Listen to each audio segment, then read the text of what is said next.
Good morning. Jai Hind to all. Am I audible? आवाज आ रही है जी? M I Audible?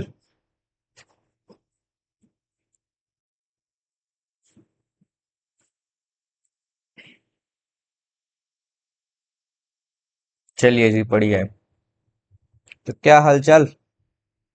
सब बढ़िया है जी? सब सही चल रहा है ना?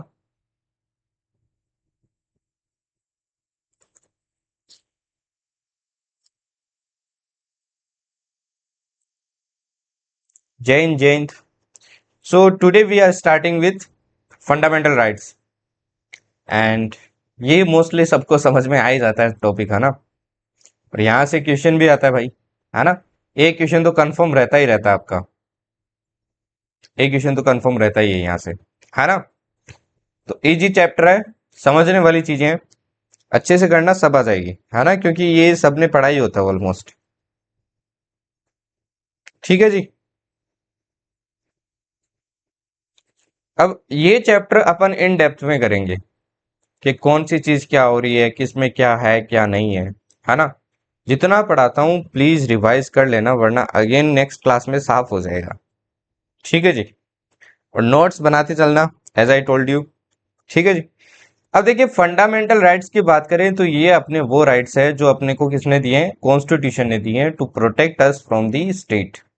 स्टेट मतलब यहाँ पे कौन हो गए? सेंटर वगैरह हो गए, सेंट्रल गवर्नमेंट, स्टेट गवर्नमेंट, या फिर सेंटर की जितनी भी एजेंसीज आपकी, है ना, वो चाहे आपकी पब्लिक हो या प्राइवेट हो। तो पहली बात तो आपका ये कौन से पार्ट में आता है? देखो, पार्ट वन अपन ने पढ़ लिया, पार्ट टू पढ़ लिया, ये आता है पहली बात तो आपके पार्ट थर्ड में। और कौन से आर्टिकल तक है ये आर्टिकल मिलेगा आपको आर्टिकल 12 से लेके आर्टिकल 35 तक। ये आर्टिकल आपके किससे रिलेट करते हैं? टू दी फंडामेंटल राइट्स, है ना? और देखो, वर्ड फंडामेंटल से पता चल रहा है। फंडामेंटल मतलब आपका एकदम बेसिक राइट है ना, जो आपका राइट होना चाहिए। ठीक। अपन ने फंडामेंटल राइट्स लिए कहां से, बताओ जरा? पढ़ा है आपको fundamental? Jai Hind Atul. Good morning Rahul. बताइए, एफ आर कहां से लिए? ये अपने ने लिए भाई यूएसए से, है ना? कहां से लिए? यूएसए। ठीक है जी। अब जो यूएसए है ना, वहां पे इसको क्या कहते हैं? इसको बोलते हैं bill of rights. Bill of rights. ठीक है जी, इसको कहते हैं बिल ऑफ राइट्स। ओके। अब देखो, इंडिया में ना जो आपका कॉन्स्टिट्यूशन है, उस कॉन्स्टिट्यूशन के अंदर आपके क्या है? फंडामेंटल राइट्स हैं। ठीक है। और कॉन्स्टिट्यूशन में ना जो आपके फंडामेंटल राइट्स है, इनको मैग्ना कार्टा ऑफ इंडिया भी कहते हैं। इनको आपके जो कॉन्स्टिट्यूशन है उसके अंदर क्या कहते हैं? मैग्ना कार्टा ऑफ इंडिया भी कहते हैं। अब देखो, मेग्ना कार्टा का मतलब क्या होता है? मेग्ना कार्टा का मतलब होता है एक ऐसी बुक जिसमें क्या लिखे हो? रूल्स वगैरह लिखे हो, है ना, कि कोई भी प्रोसीडिंग कैसे चलनी है, कैसे नहीं चलनी है ना? कोई परमिशन देना, एक तरीके से रिटर्न परमिशन देना, या फिर रिटर्न सेट ऑफ रूल्स देना। तो इसलिए इसको मेग्ना कार्टा ऑफ इंडिया भी कहते हैं। आपके एग्जाम में ये क्वेश्चन आया हुआ एक बार कि आपके मेग्ना कार्टा ऑफ इंडिया किसको कहते हैं? तो वो किसे कहते हैं? आपके फंडामेंटल राइट्स को कहते हैं, ध्यान रखना। ओके। ये आपकी अभी तक जितनी भी चीजें पढ़ी है, ये आपकी पहली चीज है जो क्या है? जस्टिसिएबल है कोर्ट के अंदर। क्या है भाई? ये आपकी कोर्ट के अंदर क्या है? जस्टिसिएबल है। जस्टिसिएबल मतलब अगर आपका कोई भी फंडामेंटल राइट फुलफिल नहीं होता है तो आप क्या कर सकते हो? सुप्रीम कोर्ट या फिर हाई कोर्ट के पास जा सकते हो कि मेरा भाई फंडामेंटल राइट फुलफिल नहीं हो रहा है। इसको क्या किया जा रहा है? खनन किया जा रहा है, इधर बाय द स्टेट और by any agency of the state और by any private agency of the state, है ना? तो मतलब कुल मिला के ये क्या आपका एनफोर्सेबल है। एनफोर्सेबल। समझ गए ना जी? क्लियर है यहां तक? यहां तक क्लियर है ना? अच्छा, एक इंपॉर्टेंट चीज, ये फंडामेंटल राइट्स आपके इंडिया में प्रमोट किस चीज को करते हैं? याद है आपने ने प्रियम्बल पढ़ा था? उसमें अपने ने पॉलिटिकल पढ़ा था, सोशल पढ़ा था, है ना, अलग अलग क्या पढ़े थे अपने ने, इक्वेलिटी वगैरह पढ़ी थी। ये आपकी कौन सी आइडियल को प्रमोट करता है? ये पॉलिटिकल डेमोक्रेसी को प्रमोट करता है, ध्यान रखना। किसको प्रमोट करता है? Promote political democracy. Political stability को क्या करता है? प्रमोट करता है ये। ठीक है ना, ये भी आपको ध्यान रखना है। ओके जी, ठीक है जी। अब देखो आपके फंडामेंटल राइट्स है, ये पार्ट थर्ड तो बना दिए, इसके अंदर भी आपके क्या है, सब पार्ट्स है ना। जैसे राइट टू इक्वालिटी आपको 14 से 18 मिलेगा, राइट टू फ्रीडम 19 से 22, राइट अगेंस्ट एक्सप्लॉयटेशन आपको 23 से 24, ऐसे आपको अलग अलग पार्ट में मिलेगा, सब पार्ट में मिलेगा। उन्हीं को अपन क्या करने वाले हैं, अभी पढ़ने वाले हैं, ठीक है जी। अच्छा, एक और इंपॉर्टेंट चीज, ये जो आपके फंडामेंटल राइट्स है ना, ये फंडामेंटल राइट्स आपकी सैक्रोसेंट नहीं है, नॉट सैक्रोसेंट। इसका क्या मतलब है? इसका मतलब है कि ये आपके परमानेंट नहीं है भाई। लाइक सपोज इमरजेंसी लगाते हैं, इमरजेंसी लगाते हैं तो आपने, मैंने बताया था जब भी आपका इमरजेंसी लगता है, except the emergency on the basis of armed rebellion, आपकी क्या होते हैं, फंडामेंटल 19 वाला ऑटोमेटिकली क्या हो जाता है, खत्म हो जाता है ना, सीज हो जाता है काम करना। तो ये आपके परमानेंट नहीं है। इनको क्या कर सकती है, जो आपकी सेंटर पे गवर्नमेंट है, मतलब लेजिस्लेचर है जो आपकी, वो लेजिस्लेचर क्या कर सकती है, इसको रिपील कर सकती है भाई, इसको रिपील कर सकती है, ठीक है। बट इसके लिए भी एक आपके कॉन्स्टिट्यूशन ने मेथोडोलॉजी बनाई है, आपका आर्टिकल नंबर 13 बना है। और आर्टिकल नंबर 13 में क्या आपका जुडिशियल रिव्यू है, और वो जुडिशियल रिव्यू क्या कर लेता है, अगर कभी भी गवर्नमेंट ऐसा करना चाहिए तो अपने को बचा लेगा, क्योंकि ये क्या हो रहा है, आपके बेसिक फीचर के साथ क्या हो रहा है, खिलवाड़ हो रहा है। और मैंने आपको पिछली क्लास में बताया था, सुप्रीम कोर्ट ने क्या कहा है भाई, आप basic feature of the constitution के साथ खिलवाड़ नहीं कर सकते हैं। समझ गए जी? अब बताइए कौन से केस में कहा था ऐसा, ऐसा कौन से केस में कहा था कि बेसिक फीचर के साथ आप खिलवाड़ नहीं कर सकते हैं? बताइए, बताइए जी, कौन से आपके केस में कहा था, पढ़ाया है मैंने आपको, है जी?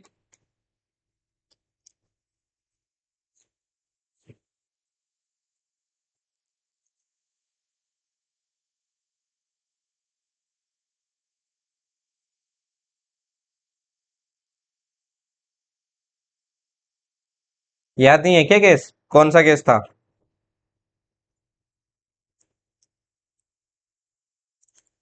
केशवानंद भारती था? श्योर हो?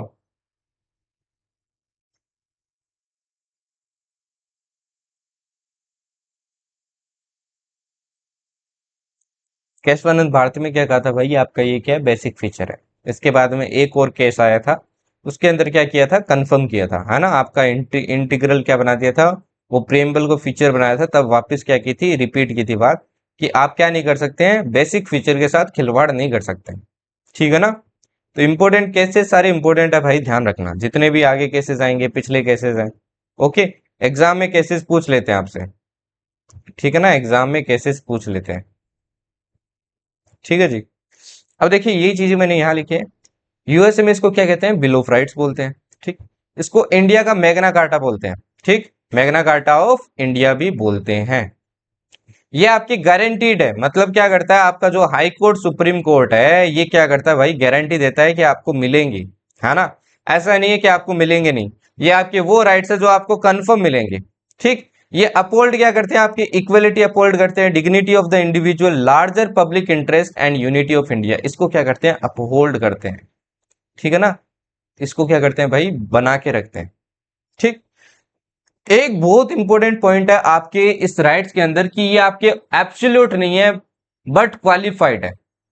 अब ये वाला जो पार्ट है और ये वाला जो पार्ट है, not sacrosanct can be amended by a constitutional amendment act, ये दोनों ना सेम ही चीज है आपकी, ठीक है ना। मतलब ये क्या कहता है कि आपका जो गवर्नमेंट है, जो लेजिस्लेचर है, या फिर जो आपका गवर्नमेंट है, ये क्या कर सकता है, इस पे रीजनेबल रेस्ट्रिक्शन लगा सकता है, रोक लगा सकता है, रीजनेबल रेस्ट्रिक्शन लगा सकता है। लाइक एग्जांपल दूं मैं आपको, आपने सुना होगा आपका सीआरपीसी 144 लगता है ना, धारा 144। उसके अंदर क्या होता है कि आप असेंबली नहीं कर सकते हो, है ना, 5 से ज्यादा लोग असेंबली वगैरह नहीं कर सकते हैं, और अगर किया तो आपको पकड़ लिया जाएगा। तो एक्चुअल में वो आपका क्या कर रहा है, फंडामेंटल एक राइट है आपका 19 के अंदर, पार्ट 3, इधर इधर पार्ट 3 या पार्ट 4, उसमें बोला गया है कि आपको राइट टू फॉर्म असेंबलीज है। और ये क्या हो रहा है, आपका खनन हो रहा है।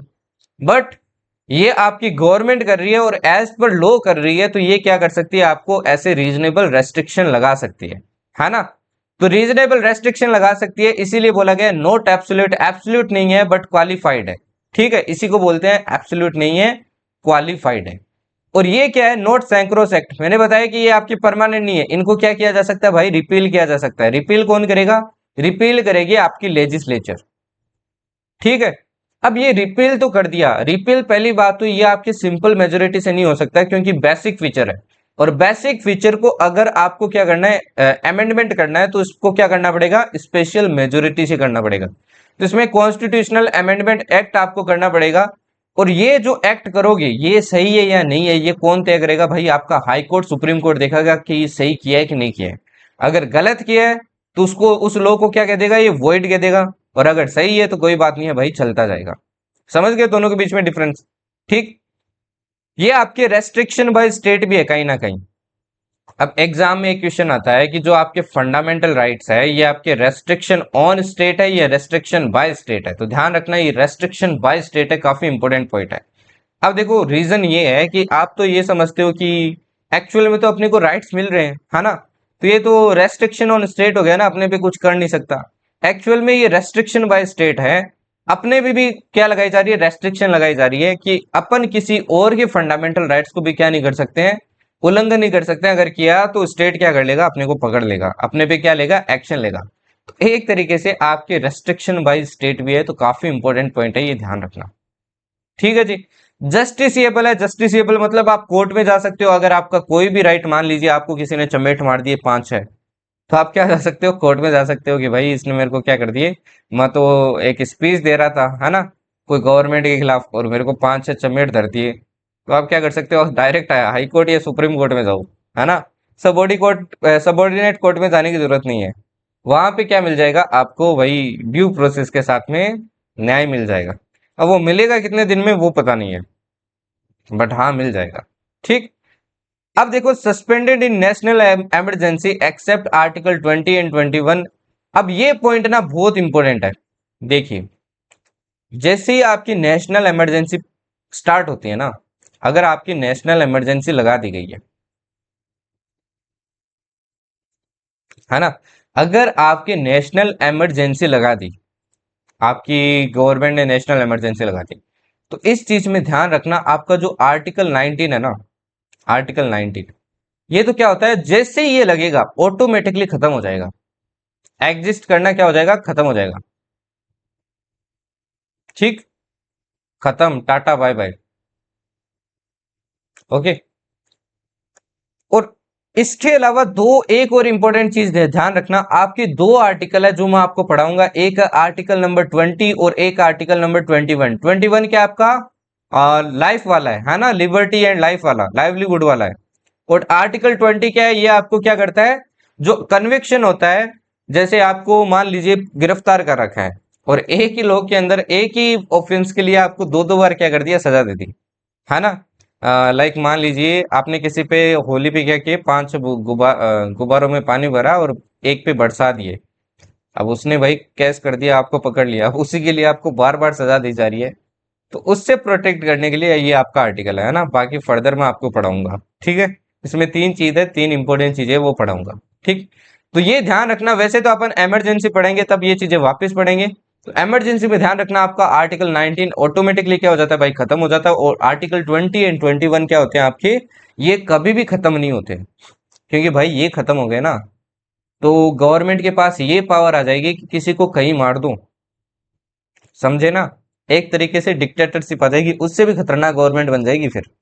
तो इसलिए ना आपकी कॉन्स्टिट्यूशन ने इन दो को क्या नहीं करने दिया, इन दो को खत्म करने का आदेश नहीं दिया। अब देखो गवर्नमेंट ने, अगर आप पीछे केसेस वगैरह पढ़ोगे ना, तो काफी बार गवर्नमेंट ने ट्राई भी किया इसको अमेंडमेंट करने का, बट अपना सुप्रीम कोर्ट बैठा है तभी अपन क्या है, प्रोटेक्टेड है। सुप्रीम कोर्ट क्या कर देता है, उनको नल एंड वॉइड कर देता है ना। जुडिशियल रिव्यू के अंदर क्या कर देता है, नल एंड वॉइड कर देता है कि भाई आपकी लॉ सही नहीं है, वापस बनाओ जाके वहां पे, वापस बैठो लेजिस्लेचर में और वापस बनाओ। ठीक है जी। एक और, member of armed forces can be restricted by parliament under article 33। आपका एक है आर्टिकल 33, ये भी मैं पढ़ाऊंगा आपको। जो आर्टिकल 33 है ना, ये क्या करता है, आपके रेस्ट्रिक्शन लगाता है जितने भी आर्म्ड फोर्सेस के पर्सनल है ना। अब देखो आर्म्ड फोर्सेस के पर्सनल है आपके पास, ये फंडामेंटल राइट सारे नहीं होते हैं। लाइक जैसे आपको ये नहीं होता है, फ्रीडम ऑफ स्पीच नहीं होता है। ऐसा थोड़ी है कि आप आर्म्ड फोर्सेस के खिलाफ कुछ भी बोल दे।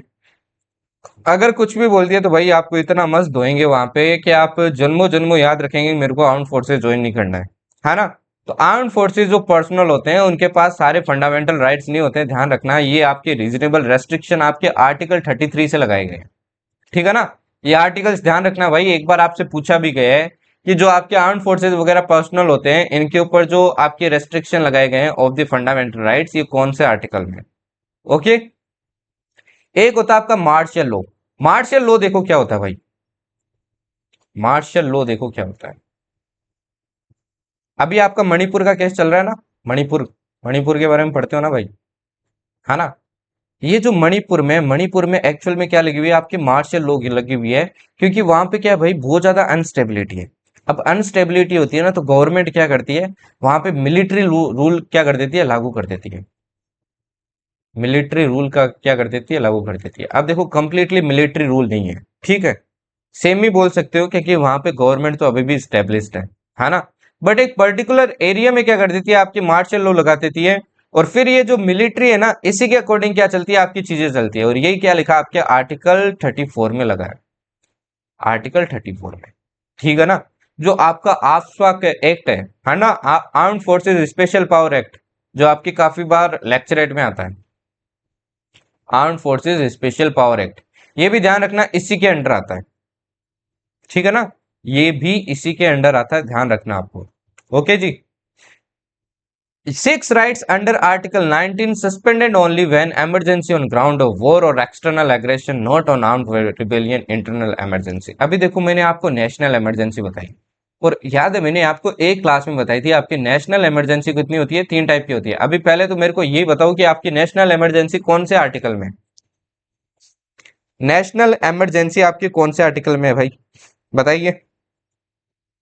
है जी। अब देखिए जो आपकी नेशनल इमरजेंसी है ना, ये कौन से में आपके 352 आर्टिकल्स भाई याद होने चाहिए, साथ साथ लर्न करते चलो, है ना, वरना बर्डन हो जाएगा। आप ऐसे सोच रहे हो ना लास्ट में रिवीजन के टाइम कर लूंगा, बहुत ज्यादा बर्डन हो जाएगा, साथ साथ में करते चलो। ये 352, 356, 360 ऐसे याद रखो, ठीक है ना, चार की टेबल से 352, 360, 356, 360 एंड 360 पे क्या है बताइए, 360 पे कौन सी है जी, 360 पे कौन सी है। अब देखो आपकी जो नेशनल इमरजेंसी होती है ना, ये आपकी किस किस बेस पे लगाई जा सकती है। एक तो लगाई जा सकती है आपके वॉर, या फिर एक्सटर्नल एग्रेशन, ठीक, ठीक, या फिर आपके आर्म्ड रिबेलियन। अब देखो ये जो आर्म्ड रिबेलियन वर्ड है ना, इसके पहले क्या पता है आपको, इस वर्ड की जगह कौन सा था, इसके जगह था इंटरनल इमरजेंसी, जिसको क्या कर दिया गया था, एक अमेंडमेंट से हटा दिया गया था। और वो अमेंडमेंट कौन सा था, याद है क्या आपका, जो ये इंटरनल इमरजेंसी है ये वर्ड हटा दिया गया था, इसकी जगह आ गया था आर्म्ड रिबेलियन। कौन सा अमेंडमेंट था वो बताइए, ये भी बताया मैंने आपको। 42 था, 44 था, कौन सा था, 86 था, 93 था, कौन सा था। तो आर्म्ड रिबेलियन वर्ड आपके आ गया था इंटरनल इमरजेंसी की जगह। रीजन क्या था, जब आपकी इंदिरा गांधी की गवर्नमेंट थी 1976 के टाइम, तब उन्होंने क्या लगा दी थी, आपके इंटरनल इमरजेंसी लगा दी थी, क्योंकि उनकी गवर्नमेंट जाने के बहुत चांसेस थे। तो उन्होंने लूप होल देखा और लूप होल को क्या कर दिया, यूज कर दिया और लगा दी भाई इंटरनल इमरजेंसी। अब इंटरनल इमरजेंसी लगा दी तो आपको मैं इमरजेंसी के अंदर पढ़ाऊंगा पढ़ाऊंगा कि जैसे ही आपकी इमरजेंसी लगती है, सारी की सारी पावर किसके पास आ जाती है, सेंटर के पास आ जाती है। मैंने बताया था आपकी जो फेडरल टाइप की स्ट्रक्चर है इंडिया की, वो क्या हो जाती है, कंप्लीटली यूनिटरी हो जाती है।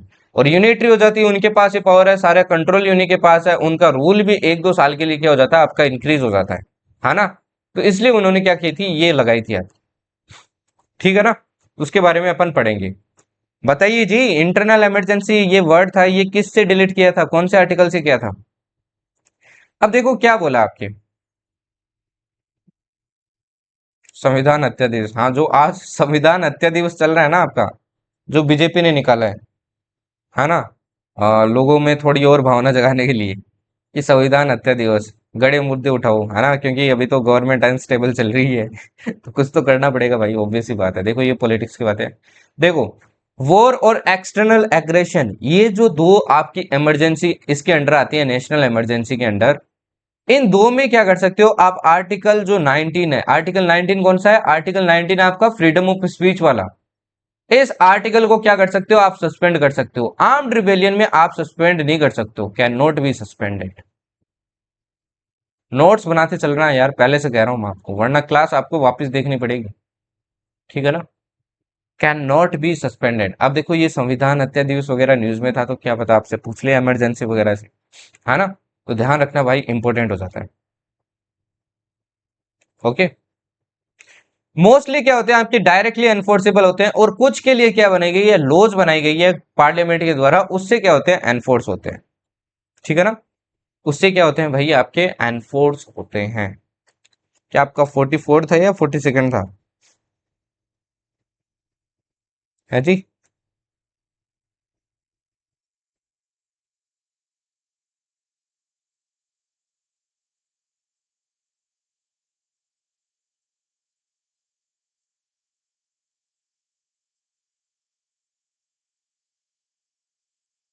ये आपका 44 था, ध्यान रखना, ठीक है ना।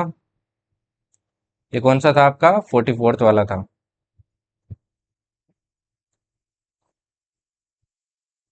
ठीक है ना, चलिए जी आगे बढ़ते हैं। तो ये तो हो गए बेसिक फीचर्स है आपके किसके, फंडामेंटल राइट्स के। अभी अपन आगे पढ़ने वाले हैं हर एक फंडामेंटल राइट्स को। अब देखो, राइट टू इक्वालिटी पढ़ेंगे। अब जो राइट टू इक्वालिटी है, ये आपका ध्यान रखना, आपको कौन से कौन से नंबर तक है, ये आपके है 14 से 18। ये कौन से है, 14 से 18 है। ठीक, अभी अभी आप बोलोगे सर 12 एंड 13 किधर गया, वो मैं आपको आगे एक्सप्लेन करूंगा। ठीक है, right to freedom, right to freedom आपको कहां से कहां मिलेगा, ये मिलेगा आपको 19 से लेके 22 तक। ठीक है जी, राइट टू फ्रीडम कहां से कहां मिलेगा आपको, 19 से 22 तक, है ना। अब देखो आपके राइट टू इक्वलिटी, इसमें क्या क्या आ जाएगा, देखो ये एक बार रीड कर लेना। आर्टिकल 14 में आपका equality before law and equal protection of law, है ना, कि लॉ के आगे सब इक्वल है और लॉ सबके लिए क्या है, इक्वल है। दोनों में डिफरेंस है, दोनों में डिफरेंस है भाई। ठीक है ना, एक में क्या है, लॉ के आगे सब इक्वल है, और सबके लिए लॉ क्या है, इक्वल है। ये दोनों का मतलब है, इसमें ही कंफ्यूज हो जाते हो। ठीक है, ये एक्सप्लेन करूंगा मैं भी आपको। Provision of discrimination on certain grounds, आपके कुछ सर्टेन ग्राउंड्स दिए हैं, कुछ, है ना, फिक्स ग्राउंड दिए हैं, उनके ऊपर आपका क्या नहीं हो सकता भाई, आपका डिस्क्रिमिनेशन नहीं हो सकता। ध्यान रखना, एक कॉन्स्टिट्यूशन में वर्ड यूज हुआ है ओनली इसके अंदर। अब ओनली के बाद में आपके वर्ड यूज हुए हैं, जैसे रिलीजन, रेस, कास्ट, सेक्स, और place of birth. Place of birth मतलब डिसेंस, डिसेंसी, है ना, ये हो गया प्लेस ऑफ बर्थ, कहाँ पे आप जन्म ले रहे हो। ठीक है जी, अब ये ओनली वर्ड है ना, ये बहुत इंपॉर्टेंट है, मतलब ये सिर्फ इनके अगेंस्ट क्या करेगा, आपको प्रोटेक्ट करेगा। और किसी चीज के आगे आपको डिस्क्रिमिनेशन हो रहा है, तो आपका कॉन्स्टिट्यूशन आपको फंडामेंटल राइट नहीं देता है, और आपको प्रोटेक्ट नहीं करता। उसके लिए हो सकता है कोई लीगल राइट हो, बट फंडामेंटल राइट नहीं है। अब ध्यान रखना, फंडामेंटल राइट अलग चीज है और लीगल राइट अलग चीज है। ठीक है ना, फंडामेंटल मतलब फंडामेंटल है, एकदम बेसिक है। डायरेक्ट जाओ भाई सुप्रीम कोर्ट, आपको क्या करेगी, हेल्प मिलेगी। डायरेक्ट आप सुप्रीम कोर्ट, हाई कोर्ट के पास जा सकते हो। इसमें आप direct supreme court, high court के पास नहीं जा सकते हो, आपको जाना पड़ेगा भाई सबॉर्डिनेट कोर्ट के पास, लोकल कोर्ट्स होते हैं जो, उनके पास जाइए। और ये एनफोर्सेबल नहीं है, आपको ये दे तो दे, नहीं दे तो नहीं दे, कोई फर्क नहीं है, बट इसमें क्या करना पड़ेगा, देना ही पड़ेगा भाई, है ना। पैसे लिए तो पैसे लिए तो भाई आपको क्या करना पड़ेगा, खाना खिलाना ही पड़ेगा यहाँ पे। ठीक, नेक्स्ट आता है राइट टू फ्रीडम। ये आपकी कौन से है, 19 से 22। 19 में आ जाएगा आपका freedom of speech and expression. अब देखो इसमें टोटल आपको 6 सब राइट्स मिलते हैं। एक तो मिलता है freedom of speech and expression, एक मिलता है असेंबली, एक मिलता है असेंबली, एक मिलता है आपको मूवमेंट, एक मिलता है आपको रेजिडेंस, ठीक है, एक मिलता है आपको एसोसिएशन, और एक मिलता है आपको रेजिडेंस एंड प्रोफेशन, ठीक है ना। ये सारे आपको ध्यान रखने भाई इंपॉर्टेंट है। ओके जी, ये सारे इंपॉर्टेंट है। आर्टिकल 20 आपको क्या देता है, protection in respect of conviction for offences. मान लीजिए आपको सजा मिल रही है, अब सजा कैसे मिलेगी, ऐसा थोड़ी आपको 2-3 बार सजा दे देंगे, उसके लिए कोई प्रोसीजर आपका लगा हुआ है ना। तो वो सब चीजें अपन इसके अंदर पढ़ेंगे। Protection of life and personal liberty. अब देखो गवर्नमेंट चाहे तो भाई आपको कभी गोली मार दे, है ना, पता चले रातों रात खत्म, बाय बाय टाटा। तो उसके लिए भी तो प्रोटेक्शन चाहिए होगा। अब उसकी प्रोटेक्शन आपकी इस फंडामेंटल राइट के अंदर मिलती है। अब चाहे गवर्नमेंट हो, चाहे आपका कोई प्राइवेट इंसान हो, है ना, ये ध्यान रखना सबके लिए एप्लीकेबल होता है, ये सबके लिए एप्लीकेबल होता है। बट जनरली आपके ना, अभी मैं आपको एक आर्टिकल 12 बताऊंगा, उसके अंदर बताऊंगा कि ये किस किस पे एप्लीकेबल है, आपको किस किस चीज से प्रोटेक्ट करता है। राइट टू एलिमेंट्री एजुकेशन, ये आपकी कौन सी अमेंडमेंट से पास हुआ था, ये हुआ था आपकी 86th अमेंडमेंट। 86th अमेंडमेंट हुआ था आपके 1993 के अंदर। इसी से क्या किया गया है, ये ऐड किया गया है। तभी देखो इसके आगे क्या आ रहा है, ए आ रहा है ना, कि आपके 6 से 14 तक के बच्चे हैं, 6 से 14 साल तक के बच्चे हैं, इनको क्या मिलना चाहिए, प्राइमरी एजुकेशन मिलना चाहिए। मस्ट है भाई, आपको देना ही देना पड़ेगा। आर्टिकल 22 क्या है, protection against arrest and detention, है ना। अगर आपको कोई गिरफ्तार कर ले, लाइक सपोज आपने कोई कमेंट डाल दिया है ना, कोई भी कमेंट डाल दिया है, तो आपके ऊपर किसी ने केस ठोक दिया, तो फिर आपके घर पे आ गई पुलिस।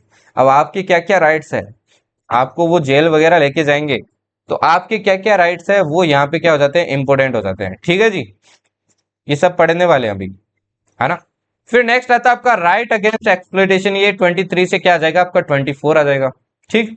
23 क्या देता है आपको, provision of traffic in human beings and force labour, मतलब आपकी ह्यूमन ट्रैफिकिंग नहीं हो सकती है ना। जो इंसान होते हैं, इंसान की बेचा बेची नहीं हो सकती भाई, सिंपल सी बात है, ठीक है ना। आप इनको बेच नहीं सकते हैं, बेच नहीं सकते हैं, या फिर आप फोर्स लेबर भी नहीं करवा सकते, बंधुआ मजदूरी बोलते हैं ना जिसको, फोर्स लेबर भी नहीं करवा सकते हैं, ये भी ध्यान रखो। आर्टिकल 24 आपके बच्चों को बचाता है अगेंस्ट दी एम्प्लॉयमेंट, जो आपका चाइल्ड एम्प्लॉयमेंट होता है ना, उससे क्या करता है, बचाता है फैक्ट्रीज वगैरह में। अब इसमें भी देखो थोड़े एक्सेप्शन मिलेंगे आपको, है ना। यहाँ पे हैजार्डस फैक्ट्रीज वगैरह आएगी, आपकी जो नॉर्मल फैक्ट्रीज है वहां पे क्या कर सकते हैं, काम कर सकते हैं अभी भी। Right to freedom of religion, अब ये जो राइट आपके फ्रीडम वाले हैं, ये आपकी कहां से कहां तक है, ये है 25 से 28।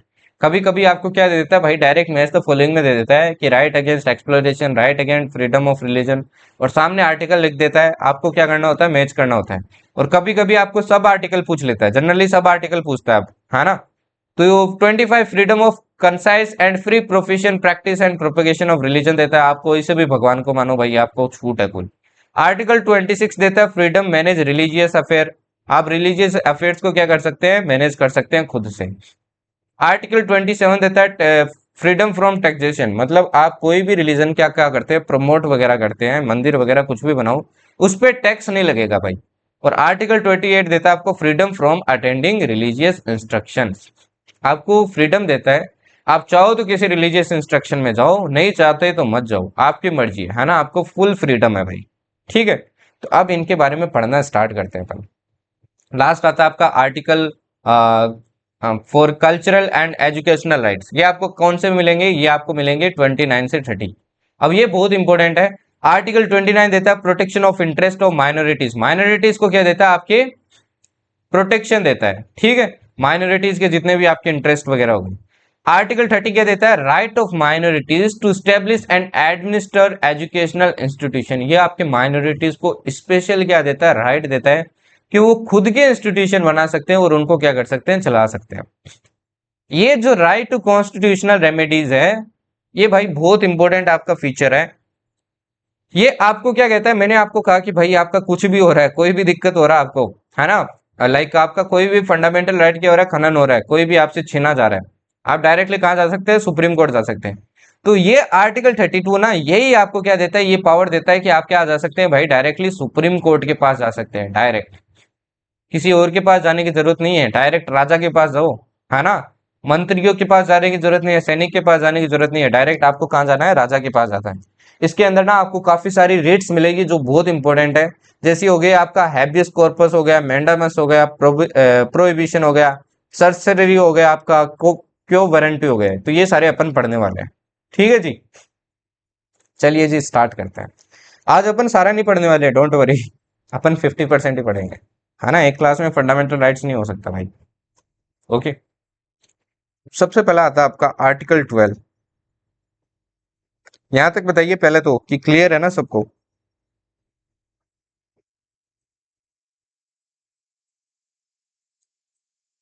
यहां तक क्लियर है ना।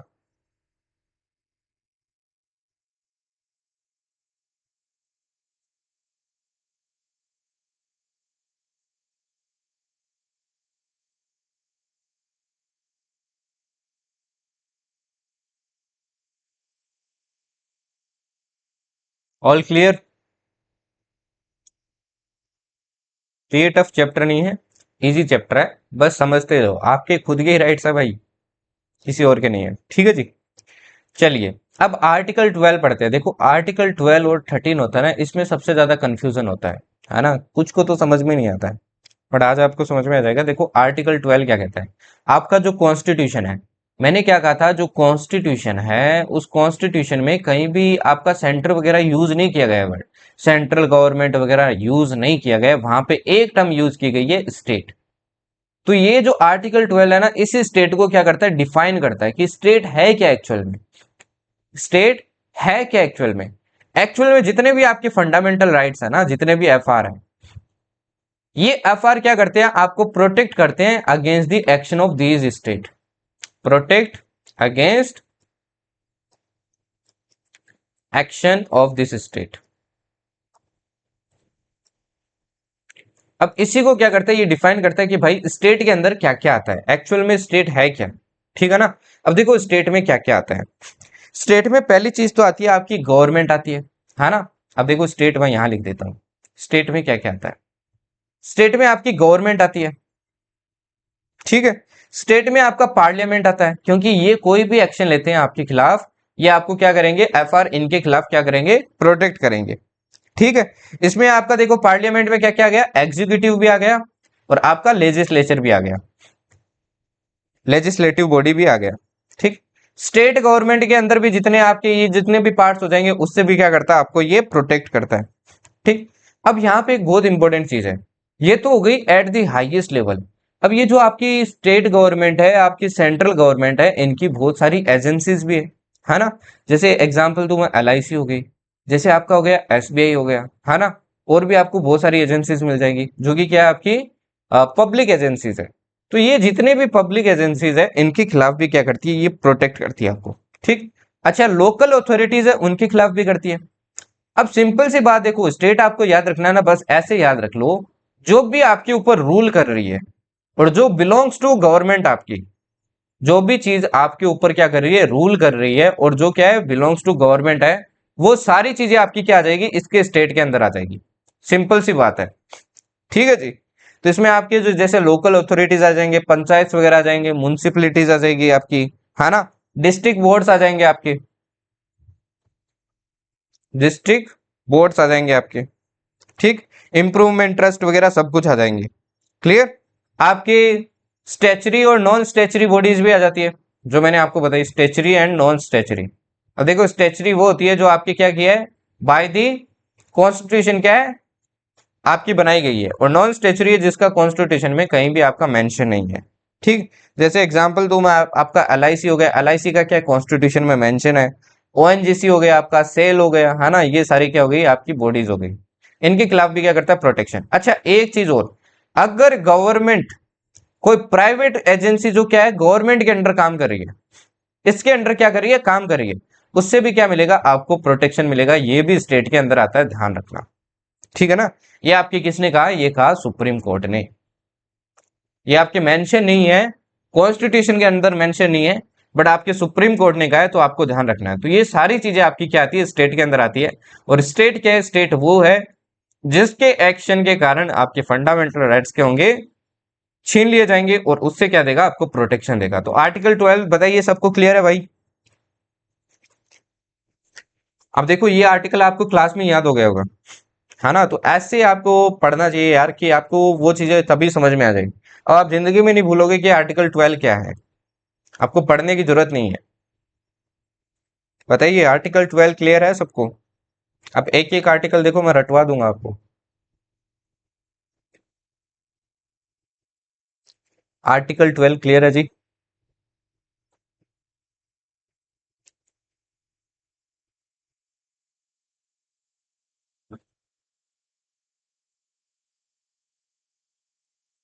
बताइए।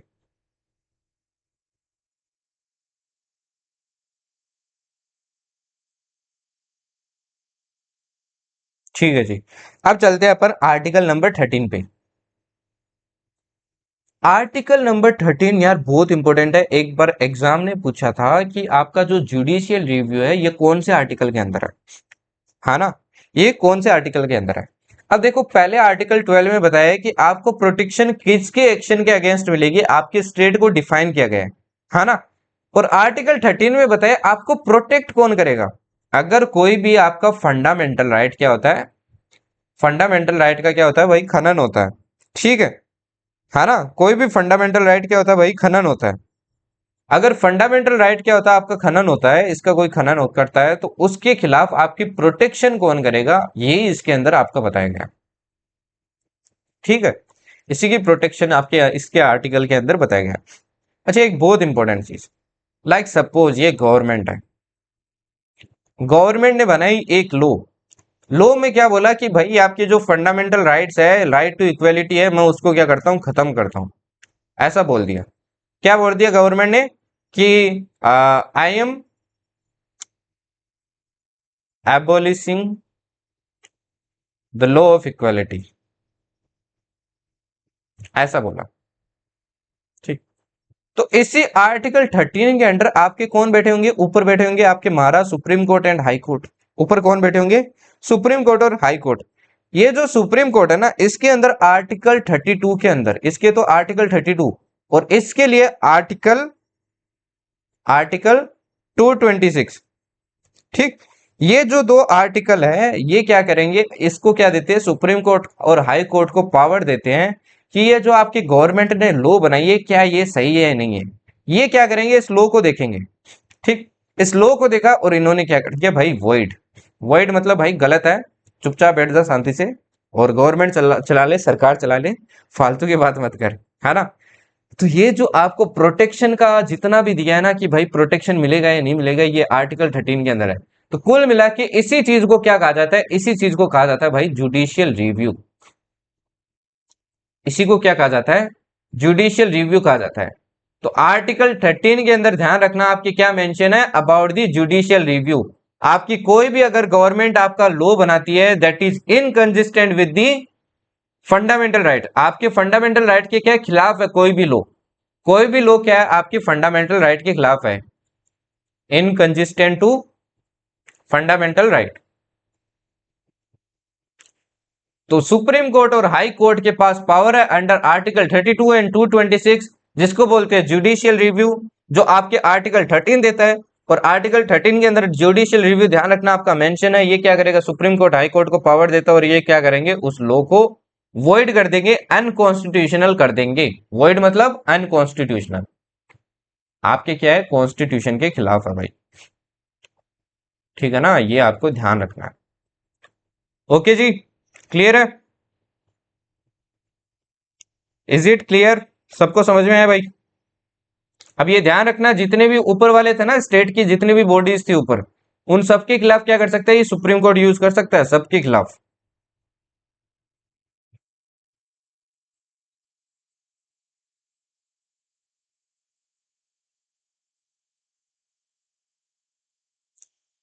सबके खिलाफ क्या कर सकता है भाई, यूज कर सकता है।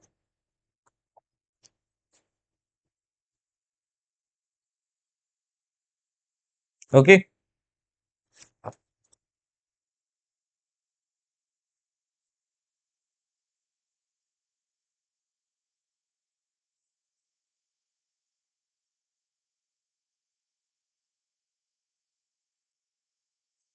अच्छा, एक चीज ध्यान रखना, इसके साथ ना आपकी गवर्नमेंट थी ना जितने भी, उन्होंने खिलवाड़ करने की बहुत कोशिश की थी भाई। जैसे जितनी बार भी आपकी अनस्टेबिलिटी आई इंडिया के अंदर, लाइक आपके 1976 की बात ले लो, तब अनस्टेबिलिटी थी, तब आपकी क्या की गवर्नमेंट ने इस आर्टिकल को उड़ाने की कोशिश की, क्योंकि भाई ये क्या कर रहा है, आपकी गवर्नमेंट पे रेस्ट्रिक्शन लगा रहा है। इस पे क्या लगा रहा है, रेस्ट्रिक्शन लगा रहा है। अब ये रेस्ट्रिक्शन लगा रहा है तो कौन सी गवर्नमेंट चाहेगी कि मेरे पे मेरी पावर के ऊपर रेस्ट्रिक्शन लगे, है ना। तो उन्होंने क्या किया, आपकी कॉन्स्टिट्यूशनल अमेंडमेंट कर करके इसको क्या किया, रिमूव करने की कोशिश की। और उन्होंने एक कॉन्स्टिट्यूशनल अमेंडमेंट का किया और उसमें बोला कि जो आपका कॉन्स्टिट्यूशनल अमेंडमेंट एक्ट होता है इज नॉट ए लॉ, ये आपकी लॉ नहीं है। ठीक। और इस आर्टिकल के अंदर लिखा था कि कोई भी लॉ है, कोई भी अगर आपकी लॉ है, उसको क्या किया जा सकता है, जुडिशियल रिव्यू के अंदर क्या किया जा सकता है, आपके चैलेंज किया जा सकता है। ठीक है। तो इन्होंने, गवर्नमेंट ने देखो लूप होल निकाला कि कॉन्स्टिट्यूशनल अमेंडमेंट एक्ट है, ये आपकी लॉ नहीं है।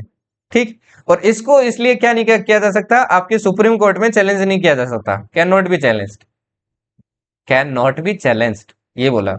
अब सुप्रीम कोर्ट भी भाई एकदम, आपको पता है इन्होंने बेवकूफ थोड़ी समझ रखा है। सुप्रीम कोर्ट ने क्या बोला, फिर आपका एक केस आया, ये कौन से केस के अंदर हुआ, ध्यान रखना, केशवानंद आ गए वापस। केशवानंद भारती वाला केस था आपके। ठीक है। केशवानंद भारती वाला केस था 1973 के अंदर। इसके अंदर कॉन्स्टिट्यूशनल अमेंडमेंट एक्ट को भी बोला कि ये भी क्या आ सकता है आपके भाई, क्या बोला, सीएए भी आपका किसके अंदर आ सकता है, जुडिशियल रिव्यू के अंडर आता है। ध्यान रखना। ठीक है ना। मतलब इसको भी क्या किया जा सकता है, आपके चैलेंज किया जा सकता है। अगर ये बेसिक स्ट्रक्चर के साथ क्या करेगा, खिलवाड़ करेगा, तो इसको मैं क्या कर दूंगा, वॉइड कर दूंगा। समझ गए ना। तो सारी यार इंटरेस्टिंग चीजें हैं। देखो गवर्नमेंट ने अगेन लूप होल ढूंढने की कोशिश की, आपके जितने भी कॉन्स्टिट्यूशन में लूप होल है ना, वो कहीं भी कहीं ना कहीं आपके क्या की गई थी, निकालने की कोशिश की गई थी। अब पढ़ते हैं अपन आर्टिकल 14 के बारे में। देखो अपन ने 12 पढ़ लिया, 13 पढ़ लिया। ठीक है। आज अपन 22 तक पढ़ेंगे। ठीक। सिर्फ 22 तक पढ़ेंगे, फिर क्लास ओवर कर देंगे। अब चलिए आर्टिकल 14 के ऊपर चलते हैं। ठीक। आर्टिकल 14 क्या देता है आपको, equality before law and equal protection of law देता है। अब ये दो टर्म ना आपके दो डिफरेंट कंसेप्ट है, दोनों क्या है आपके डिफरेंट कंसेप्ट है। इक्वलिटी बिफोर लॉ का मतलब है आपके सब लॉ के आगे क्या है, इक्वल है। और इक्वल प्रोटेक्शन ऑफ लॉ क्या है, मतलब सबके लिए इक्वल लॉ है। ठीक है ना। इसका मतलब क्या है, लॉ के आगे सब इक्वल है, every one is equal before law. और इसका मतलब क्या है, इसका मतलब है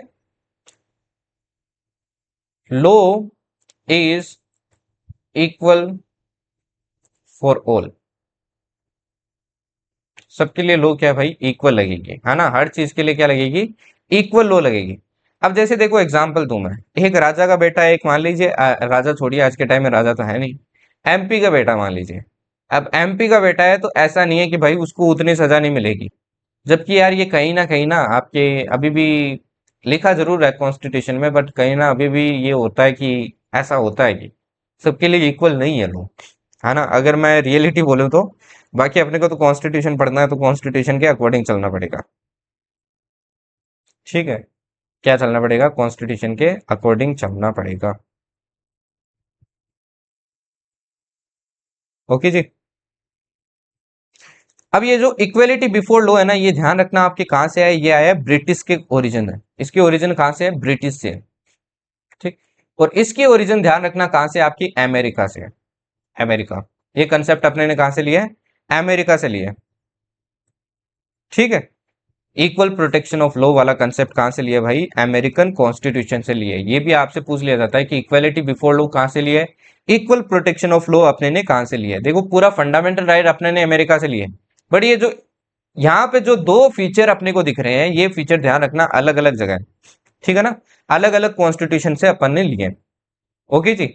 अब देखिए इक्वलिटी बिफोर लॉ क्या बोलता है, ये बोलता है absence of any special privileges in favor of any person, equal subjection of all person to the ordinary laws।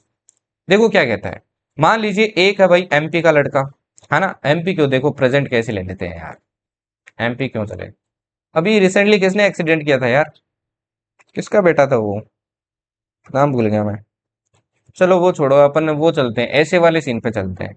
ऐसे वाला एग्जाम्पल याद है ना आपको, ऐसे वाला भाई वो अमीर अमीर ज्यादा जो भी था आपका, है ना, रिच पर्सन थे, उसने क्या किया था, पुणे पुणे का केस था या मुंबई का केस था, वहां पे क्या किया था, आपके जो स्कूटी वाले लोग थे उनको क्या कर दिया था, उड़ा दिया था। फिर आपके जो ये जज साहब थे उन्होंने क्या सजा दी थी, उनको सजा दी थी कि भाई आप क्या कीजिए, ऐसे लिख दीजिए, दो लोग को मार दिया उसने और उसको बोला भाई कि आप क्या कर दीजिए, ऐसे लिखिए, और ऐसे ऐसे लिखिए आपकी, ऐसे में ये लिखिए कि आप ऐसा काम कभी वापस नहीं करेंगे, और उनको छोड़ दिया गया। अब वहां पे देखिए क्या करी थी, रिचनेस आपकी काम करी थी, है ना। तो आपका कॉन्स्टिट्यूशन कहता है कि यही चीज आपकी गलत है भाई। आपको कॉन्स्टिट्यूशन क्या कहता है कि इक्वलिटी बिफोर लॉ, सबके लिए लॉ क्या है, इक्वल है। चाहे आप रिच हो, चाहे आप गरीब हो, रिच हो चाहे पुअर हो, सबके लिए भाई लॉ क्या है, इक्वल है। ठीक है, equal subjection of all person to the ordinary law, सबके लिए क्या है भाई, लॉ इक्वल है, सबको क्या मिलेगी, इक्वल सजा मिलेगी। ऐसा नहीं है कि आपके एमएलए का बेटा है तो उसको सजा कम मिलेगी, और जो आपका गरीब का लड़का है उसको क्या मिलेगी, ज्यादा मिलेगी। ठीक, कोई भी लॉ के ऊपर नहीं है, no one is above the law, है ना, सबके लिए लॉ क्या भाई, इक्वल है।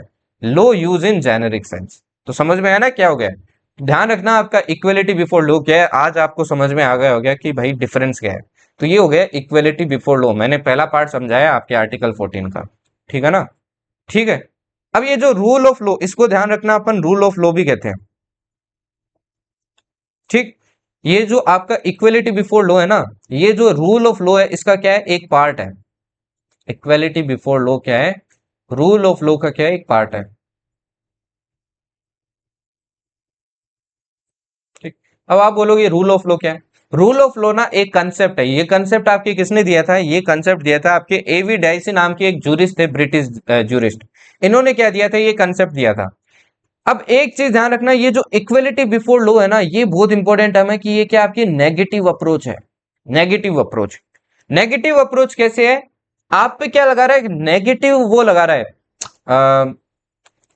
रेस्ट्रिक्शन लगा रहा है कि आपके लिए सबके लिए क्या भाई सेम है ना, आपको कोई पॉजिटिविटी नहीं दे रहा है।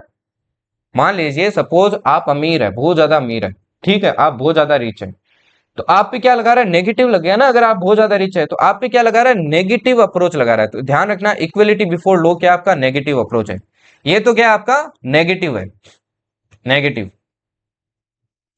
और जो आपका equal protection law of law है ना, ये क्या आपका पॉजिटिव अप्रोच है। ये पॉइंट्स भी ध्यान रखना है, ये वर्ड ना बहुत इंपॉर्टेंट होते हैं, आपके स्टेटमेंट में यूज किए जाते हैं, और आप वहां पे क्या हो जाते हैं, कंफ्यूज हो जाते हो। क्लियर, ठीक है जी।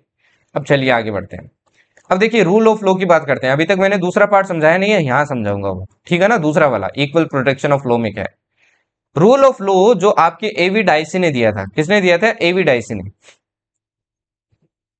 ठीक है, इसके अंदर ना आपके थ्री एलिमेंट्स आते हैं, ये जो रूल ऑफ लॉ है इसके अंदर क्या आते हैं, थ्री एलिमेंट्स आते हैं। एक तो आता है इक्वेलिटी बिफोर लॉ, जो आपकी क्या है, कॉन्स्टिट्यूशन में। एक है एब्सेंस ऑफ आर्बिट्रेरी पावर, ठीक, एक है आपका आर्बिट्रेरी पावर।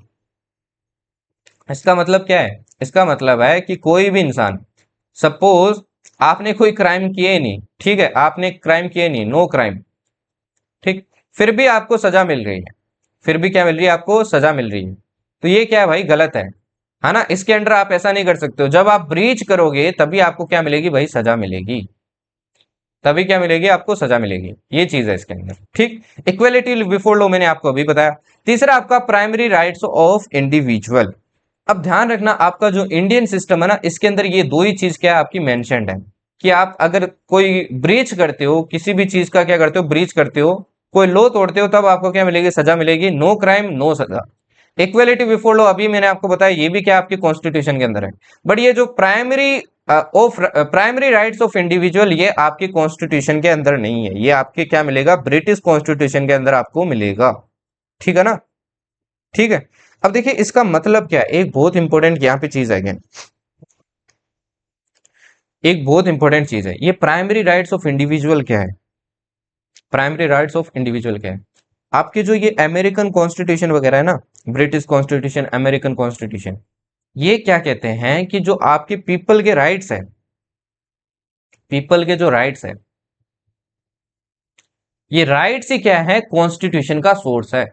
आपका जो कॉन्स्टिट्यूशन बनाया गया है ना, कॉन्स्टिट्यूशन बनाया गया है, ये जो पीपल के राइट्स है यही क्या है, आपके सोर्स है, इसी सोर्स से क्या बना, आपके कॉन्स्टिट्यूशन बना है। जबकि अपने इंडिया में ये नहीं है। अपने इंडिया में देखो क्या है, इंडिया में देखो क्या है, इंडिया की बात करूं, इंडिया में पहले भाई आपका कॉन्स्टिट्यूशन लिखा गया है, और कॉन्स्टिट्यूशन क्या आपका सोर्स है सारे फंडामेंटल राइट का, उसके अंदर लिखे हुए हैं। समझ गए ना, दोनों में डिफरेंस है, उल्टा है देखो। इसमें बोला है कि आपका जो पीपल के राइट्स है ये क्या है, सोर्स है कॉन्स्टिट्यूशन का, है ना, इसी से क्या बने, आपका कॉन्स्टिट्यूशन बना है। जबकि इंडिया में क्या है, कॉन्स्टिट्यूशन है वो सोर्स है आपके फंडामेंटल राइट का। कॉन्स्टिट्यूशन से क्या मिले अपने को, फंडामेंटल राइट बने, ना कि फंडामेंटल राइट से आपका कॉन्स्टिट्यूशन बना है। ठीक है ना, तो ये आपके इंडिया के अंदर, ये थर्ड वाला पार्ट आपके इंडिया के अंदर नहीं है। अब देखो यार, सीडीएस आपसे टिपिकल क्वेश्चन पूछ सकता है, तो मैंने आपको टिपिकल वे भी समझा दिए, इजी है, इजी वे में आपको समझ में आ गया होगा कि तीनों क्या क्या चीजें हैं। ये एवी डाइसी ने दिए, नोट्स बना के लिखो, अच्छा रहेगा। ठीक है ना। नेक्स्ट आता है इक्वल प्रोटेक्शन ऑफ लॉ, जो मैंने आपको दूसरा पॉइंट बताया, ये देखो यहाँ पे इक्वलिटी बिफोर लॉ समझा दिया, है ना, कि सबके लिए लॉ क्या होगा भाई, इक्वल होगा। और इक्वल प्रोटेक्शन ऑफ लॉ क्या होता है, law is equal for all, law is equal for all. इसका मतलब क्या है, इस चीज का मतलब क्या है भाई, है जी, इसका मतलब देखिए क्या है, इसका मतलब ये है कि मान लीजिए आपने सजा की, ठीक है, आपने कोई क्राइम किया, ओके जी, आपने क्या किया, कोई क्राइम किया,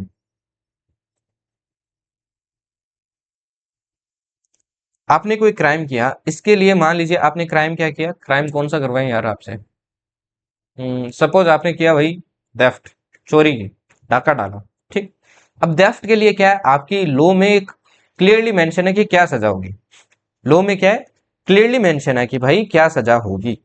बट आपको क्या दे रही है गवर्नमेंट, क्या दे रही है भाई, बढ़ा चढ़ा के सजा दे रही है। जबकि लॉ में क्लियरली मेंशन है कि आपने थेफ्ट किया तो ये सजा मिलेगी, आपको क्या कर रही है, बढ़ा चढ़ा के सजा दे रही है। तो ये गवर्नमेंट नहीं कर सकती है अंडर दिस, ये क्या करनी कर सकती है, गवर्नमेंट नहीं कर सकती है, मतलब equal protection of the law है ना, सबके लिए भाई लॉ क्या आपकी इक्वल है। ठीक है ना, लॉ क्या होगी आपकी, इक्वली एप्लीकेबल होगी हर सिचुएशन में।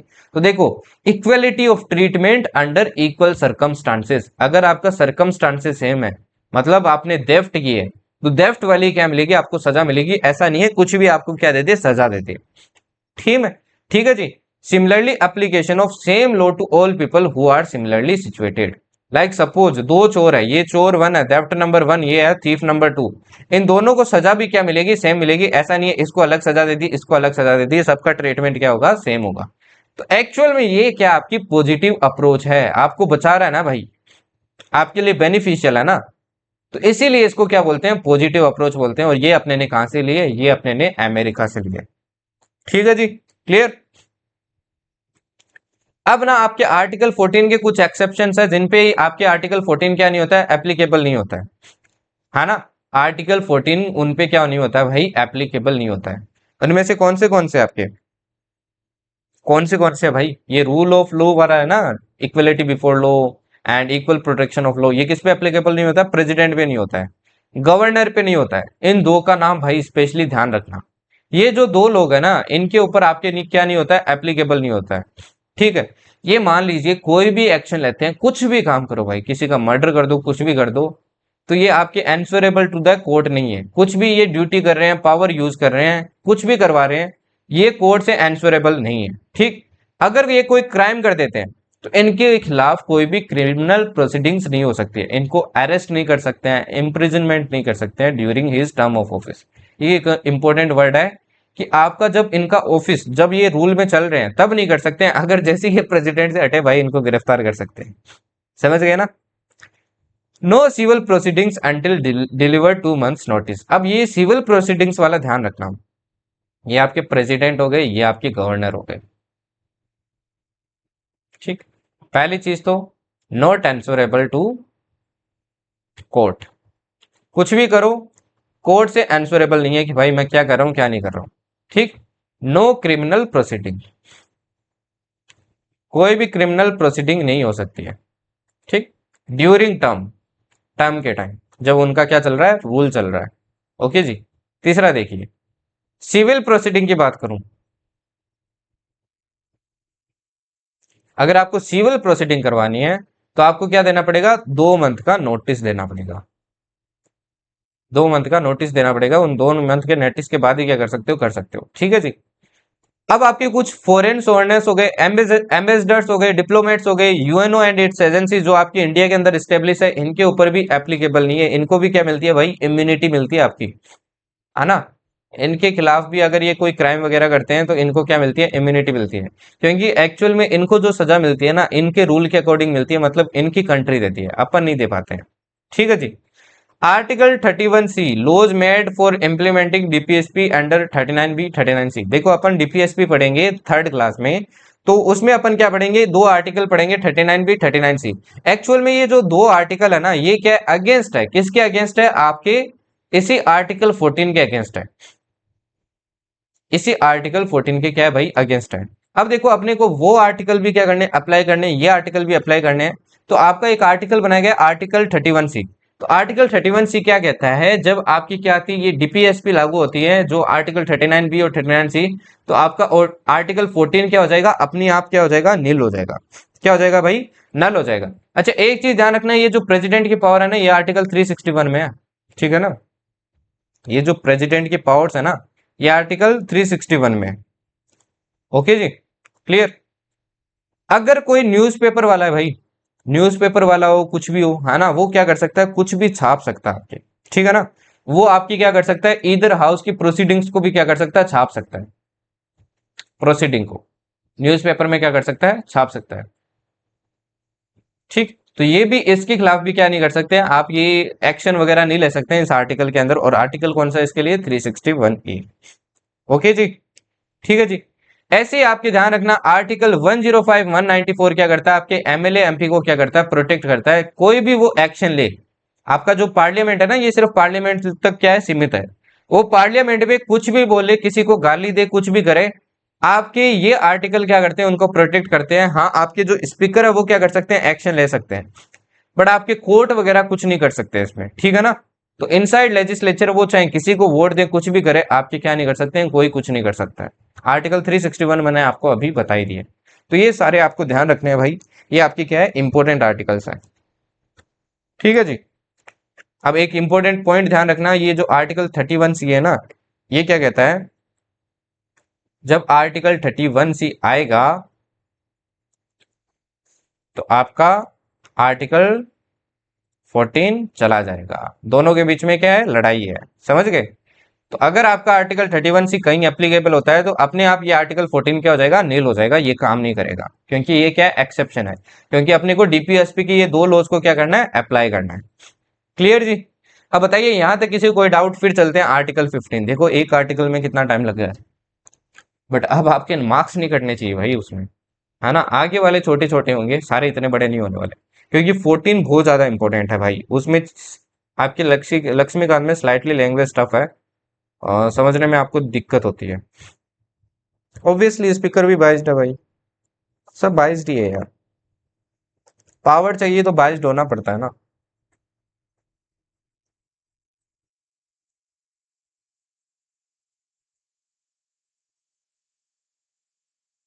ऐसे तो लाइक, मैं एग्जांपल दूं आपको, लाइक बीजेपी ने संविधान हत्या दिवस किया है।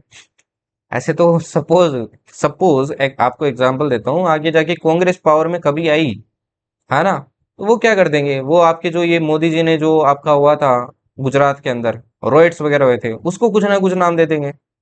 समझ गए। तो सब भाई पॉलिटिक्स गेम है ना। यहाँ तक क्लियर है क्या, बताइए सब।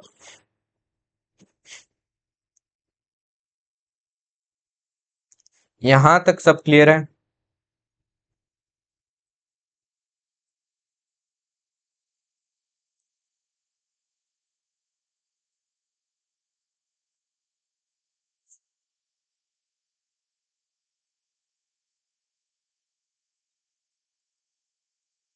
ठीक है जी, आगे बढ़ते हैं। ओके, आर्टिकल 15 के बारे में क्या करते हैं, बात करते हैं।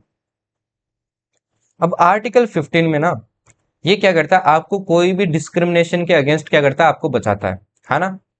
अब ध्यान रखना, ये जो डिस्क्रिमिनेशन अगेंस्ट है ना, इसमें एक बहुत इंपॉर्टेंट वर्ड है आपका, ओनली।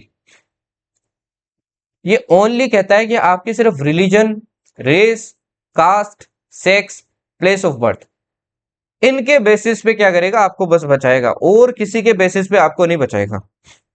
ठीक है ना, बहुत इंपॉर्टेंट पॉइंट है ये।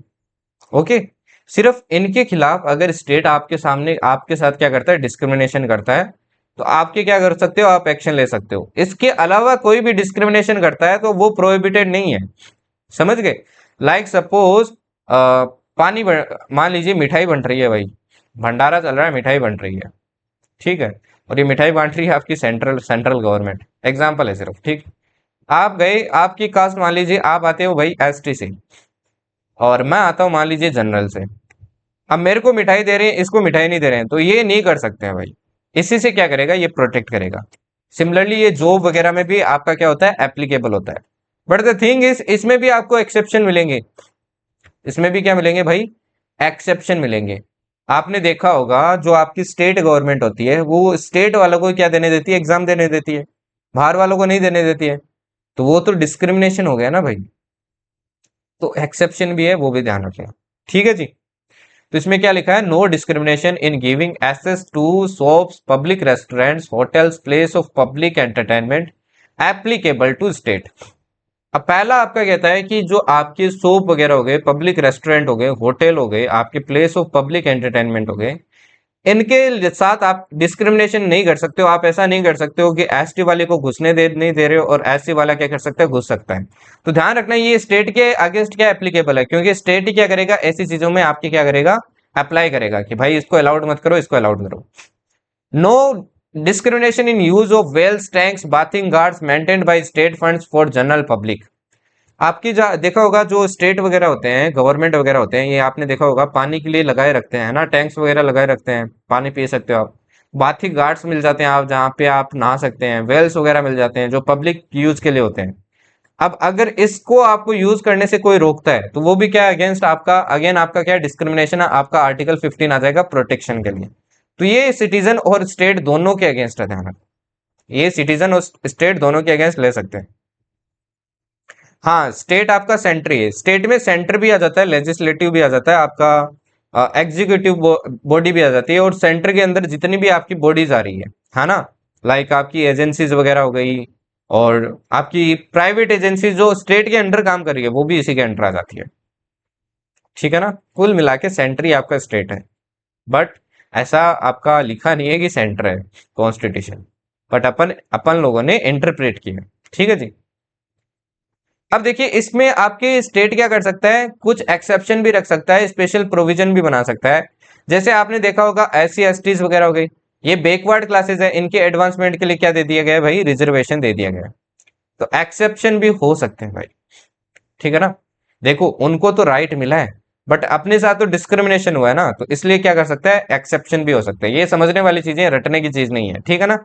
सेंट्रल एजुकेशनल इंस्टीट्यूशन रिजर्वेशन इन एडमिशन एक्ट, ठीक। अब देखो 2006 में ना आपका एक अमेंडमेंट आया था, जिसमें क्या दिया गया, आपके 27% आपका रिजर्वेशन दिया गया ओबीसी को, है ना। और ये क्या था, आपके इसमें डिस्क्रिमिनेशन हो रहा था, इसी के अगेंस्ट था एक्चुअल में, ठीक है जी। अपने तो अगेंस्ट हो गया ना, क्योंकि अपने तो कुछ दे नहीं रहे, उनको क्या दे रहे हैं, रिजर्वेशन दे रहे हैं, ठीक। तो एक्चुअल में आपकी सुप्रीम कोर्ट ने इसको अपहेल्ड किया और डायरेक्ट किया कि आप दे दीजिए भाई, 27% दे दीजिए, बट क्रीमी लेयर है उसको क्या कर दो, एक्सक्लूड कर दो।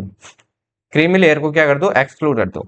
तो ये सारे क्या आपके एक्सेप्शन है यार इस लो के, ठीक है ना। क्योंकि देखो अपने को पॉलिटिकल स्टेबिलिटी भी चाहिए, स्टेबिलिटी, सोशल स्टेबिलिटी चाहिए, तो अपने को क्या देना पड़ेगा, एक्सेप्शन देना पड़ेगा। आईएएस वाला कौन सा, आईएएस वाला, ठीक है ना। तो ध्यान रखना ये कौन सा अमेंडमेंट था, ये था आपका 93rd। आपको अमेंडमेंट ध्यान रखना, 93rd अमेंडमेंट एक्ट था, जिसमें आपके क्या दिया गया, 27% क्या दिया गया, आरक्षण दिया गया, किनको दिया गया, अदर बैकवर्ड क्लासेस को दिया गया, ठीक। और 93rd अमेंडमेंट एक्ट कब आया था आपका, 2005 में आया था, ओके जी। फिर आपके सुप्रीम कोर्ट ने क्या किया भाई, आप दे दो, बट क्रीमी लेयर को क्या कर दो, एक्सक्लूड कर दो, ओके जी। क्रीमी लेयर को क्या कर दो, एक्सक्लूड कर दो। अब देखो क्रीमी लेयर में क्या क्या आ जाता है, वैसे ही इंपॉर्टेंट नहीं है, ठीक है ना, ये मैं आपको ऐसे ही बता रहा हूँ। क्रीमी लेयर वाला, इसमें क्या आ जाता है आपके, वो लोग आ जाते हैं जो कोई कॉन्स्टिट्यूशनल पोस्ट रख रहे हैं। कॉन्स्टिट्यूशनल पोस्ट मतलब गवर्नमेंट। अब देखो आपकी कॉन्स्टिट्यूशन वगैरह में ना ऐसा रखा हुआ है कॉन्स्टिट्यूशनल पोस्ट, तो आपको ये इंटरप्रेट करना होता है एक्चुअल में चीज क्या है, ये गवर्नमेंट हो गई है, ठीक। ग्रुप ए या ग्रुप बी ऑफिसर्स हो गए, गेजिटेड ए गेजिटेड बी होते हैं ना आपके, है ना, गेजिटेड ए ऑफिसर हो गया, ग्रुप बी ऑफिसर हो गया, वो भी क्या होते हैं, आपके क्रीमी लेयर में आते हैं।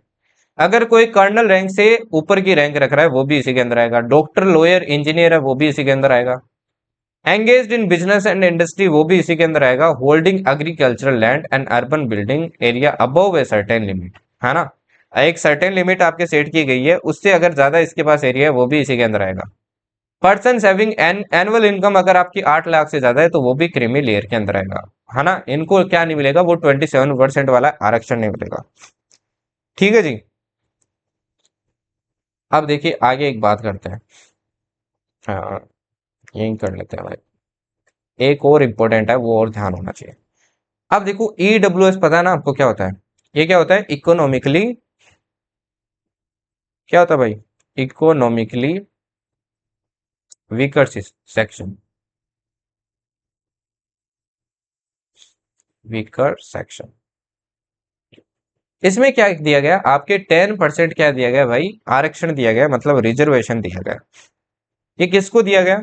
ये ध्यान रखना, आपके कास्ट बेस्ड नहीं है पहली चीज तो। ये क्या नहीं है? आपके कास्ट बेस्ड नहीं है। और सारे आपके आरक्षण है ना जनरली कास्ट बेस्ड है, जैसे ओबीसी हो गया, एससी एसटी हो गया, वो आपके कास्ट बेस्ड है। ये आपके इकोनॉमी के बेसिस पे, अगर आपका कोई भी इकोनॉमिकली वीकर सेक्शन से है, एक सर्टेन लिमिट सेट की गई, अगर उन चीजों से क्या है वो सारी डिमांड्स क्या करता है, फुलफिल करता है, तो उसको क्या दिया जाएगा? 10% आरक्षण दिया जाएगा। और ये कौन से अमेंडमेंट एक्ट से आया है? ये आया आपके 103 CAA से। ठीक है ना। ये आया था 2019 में। तो इसलिए क्या हो जाता है, इंपॉर्टेंट हो जाता है, इसको ध्यान रखना। ओके जी। ठीक है। तो इसमें आपके एससी एसटी ओबीसी वाले भी आ सकते हैं, बट वो आ सकते हैं जिनको, अगर एससी एसटी ओबीसी के अंडर आ गए हैं उनको नहीं मिलेगा। बट जो एससी एसटी ओबीसी हैं उनको वहां नहीं मिल रहा है, वो क्या आ सकते हैं? इसके अंडर आ सकते हैं। ठीक है ना। तो ध्यान रखना भाई। ओके जी।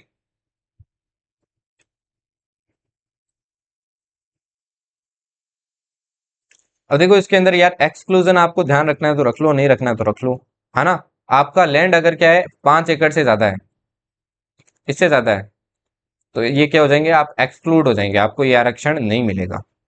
ठीक है।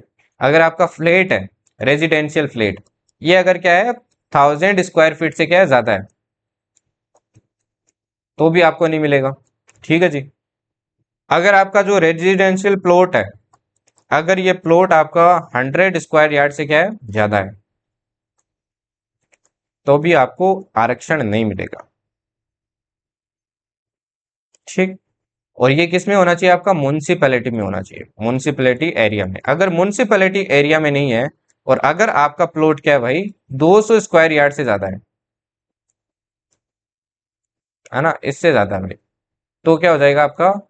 और म्युनिसिपैलिटी में नहीं है तो भी क्या हो जाएगा? आपको एक्सक्लूड किया जाएगा, आपको आरक्षण नहीं मिलेगा। ठीक है जी। नेक्स्ट आर्टिकल पे चलते हैं, article 16, equality of opportunity in public employment. ये आर्टिकल क्या देता है? आपको इक्वालिटी देता है अपॉर्चुनिटी में पब्लिक एम्प्लॉयमेंट। मतलब कोई भी एम्प्लॉयमेंट हो, सबको भाई क्या मिलेगा? इक्वल राइट मिलेगा। अब देखो अगेन वो ऊपर वाले जो आपके है ना एक्सेप्शन बनाए गए हैं, वो अगेन क्या हो गए आपके? इसके एक्सेप्शन हो गए। आरक्षण वगैरह क्या हो जाते हैं? एक्सेप्शन हो जाते हैं। ठीक है। तो no citizen can be discriminated और made ineligible for employment of any office under the state on the grounds of, यहाँ पे भी ध्यान रखना ओनली वर्ड है। ठीक है ना। Religion, race, caste, sex, descent, residence, place of birth. अच्छा एक चीज ध्यान रखना, आर्टिकल 15 और 16 में आपसे पूछ लेगा एग्जाम में डिफरेंस क्या है। डिफरेंस इतना है कि आर्टिकल 15 था ना, उसके अंदर डिसेंट और प्लेस ऑफ रेजिडेंस वर्ड नहीं था, जबकि इसके अंदर क्या है? आपका डिसेंट भी है और प्लेस ऑफ रेजिडेंस भी है। डिसेंट मतलब आपका जन्म कहाँ हुआ है, जन्म कहीं भी हो भाई, आपको क्या मिलेगा? इक्वल अपॉर्चुनिटी मिलेगा। प्लेस ऑफ रेजिडेंस का आप कहाँ रह रहे हो, उससे उससे भी क्या नहीं पड़ता, फर्क नहीं पड़ता है। लाइक सपोज सेंटर की जॉब निकल रही है, आप चाहे यूपी से हो, चाहे भाई आंध्र प्रदेश से हो, चाहे अरुणाचल प्रदेश से हो, चाहे राजस्थान से हो, आपको इक्वल पार्ट मिल रहा है ना। लाइक सीडीएस दे रहे हैं तो सब इक्वल है ना। आप चाहे कहीं भी रह रहे हो भाई, है ना, चाहे आप बिल्डिंग में रह रहे हो, कहीं रह रहे हो, कि कौन सी भी जगह रह रहे हो, आपको क्या मिल रहा है? अगेन इक्वल क्या मिल रहा है? राइट मिल रहा है एग्जाम को फाइट करने के लिए, है ना। अब जो आपकी रिजर्वेशन वगैरह है वो क्या है? इसके एक्सेप्शन है जो आपको ध्यान रखने हैं। ठीक है जी। अब एक्सेप्शन मैंने आपको बता दिए हैं तो ये लर्न करने की जरूरत नहीं है। आपका जैसे आर्ट कॉन्स्टिट्यूशनल अमेंडमेंट एक्ट 2003 हो गया, है ना, तो ये क्या हो जाता है? अगेन एक्सेप्शन हो जाता है आपका, है ना। ये सारे रिजर्वेशन वाले हैं। ठीक है ना। ये सारे के सारे क्या आपके रिजर्वेशन वाले। ओके जी। आपका पार्लियामेंट में by law certain jobs only for that who domiciled in that area. अब देखो स्टेट के बेसिस पे भी क्या होता है, आपके एग्जाम होते हैं ना, कि जो इस पर्टिकुलर स्टेट में रहता है वही उस एग्जाम को क्या दे सकते हैं, अपीयर कर सकते हैं, बाहर के लोग अपीयर नहीं कर सकते हैं। तो ये भी देखिए अगेन एक्सेप्शन है। कोटा दिया गया है, रिजर्वेशन दिया गया है ओबीसी एसटी एससी को, ये भी क्या एक्सेप्शन है ना। 76 आपका कॉन्स्टिट्यूशनल अमेंडमेंट एक्ट हुआ था 1994 में। इसने क्या किया था, आपके तमिलनाडु में क्या किया था, रिजर्वेशन बढ़ा दिया था। तमिलनाडु में रिजर्वेशन क्या कर दिया था, 69% कर दिया था भाई। इतना ज्यादा, इतना ज्यादा रिजर्वेशन दे दिया था तमिल लोगों को, ओनली तमिल लोगों को। ठीक है ना, तो ध्यान रखना। अच्छा, रिजर्वेशन से रिलेटेड आपको यार दो कमेटी ध्यान रखनी है। एक तो रखना मंडल, मंडल केस भी हुआ था आपके। ठीक है, रुको, आगे है क्या, एक मिनट, आगे है क्या आगे।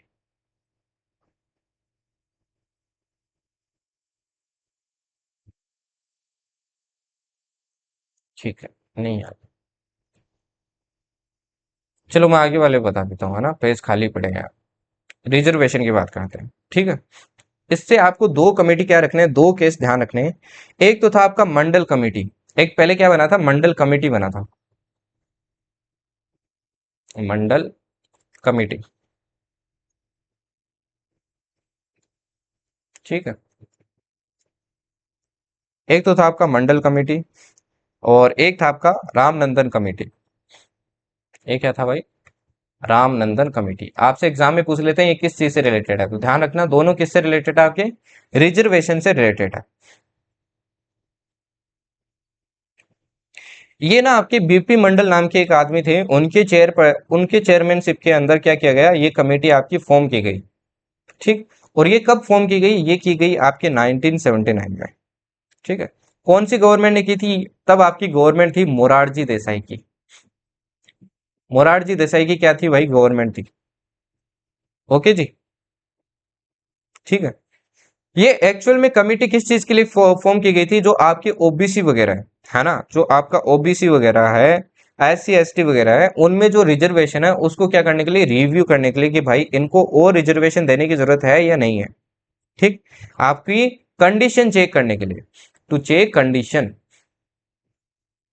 कि भाई इनको और रिजर्वेशन देने की जरूरत है या नहीं है। ओके, आपके जैसे ओबीसी हो गए, एससी एसटी हो गए, इनकी कंडीशन चेक करने के लिए।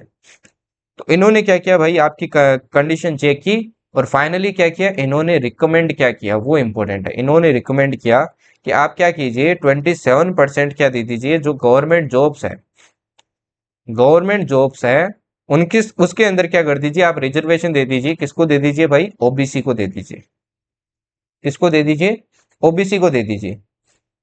ठीक है, ताकि क्या हो जाए, आपके S C S T, S C plus S T plus OBC, इन तीनों को मिला के टोटल रिजर्वेशन कितना हो जाए आपका, 50% हो जाए। ये इन्होंने बोला, ये क्या बोला, इन्होंने बोला। ठीक है, और इसके बाद में सब्सिक्वेंटली आपकी केसीए वगैरह हुई, और आपकी क्या दे दिया भाई, 27% आपका गवर्नमेंट जॉब्स में आपको रिजर्वेशन दे दिया। अब इसके बाद में ना, ये आपका एक को किसी इंसान ने भाई केस ठोक दिया, इसको बोलते हैं मंडल केस। किसी महान इंसान ने क्या कर दिया भाई, केस ठोक दिया 1992 में। ठीक है, मंडल केस जिसको बोलते हैं। ठीक, अब मंडल केस मंडल केस था, इसके अंदर उस इंसान ने क्या किया, सर आप ऐसे रिजर्वेशन दे दिए हैं और हम लोगों का क्या होगा फिर, है ना। उन्होंने क्या कर दिया भाई, कि आपकी क्या कर दिया भाई, केस ठोक दिया कि आपका जो आर्टिकल 16 है उसका कहीं ना कहीं क्या हो रहा है, थोड़ा खनन भी हो रहा है। ठीक, तो आपकी सुप्रीम कोर्ट ने इसमें देखो क्या कहा, वो इंपॉर्टेंट है। सुप्रीम कोर्ट ने कहा कि भाई ये रिजर्वेशन एकदम सही है, कोई दिक्कत नहीं है। रिजर्वेशन क्या है भाई, एकदम सही है। ठीक है, कोई दिक्कत नहीं। अच्छा, मंडल कमीशन ने एक चीज और गई थी कि 10% क्या दे दो, एक्स्ट्रा रिजर्वेशन दे दो आपकी ईडब्ल्यूएस को। इन्होंने कहा कि एकदम सही है रिजर्वेशन, कोई दिक्कत नहीं है, बट रिजेक्ट क्या कर दिया, रिजेक्ट कर दिया कि ये जो आप 10% दे रहे हो ना, इसको खत्म करो भाई। एक्चुअल में रिजर्वेशन ये देना चाहिए था, इन्होंने ये दे दिया।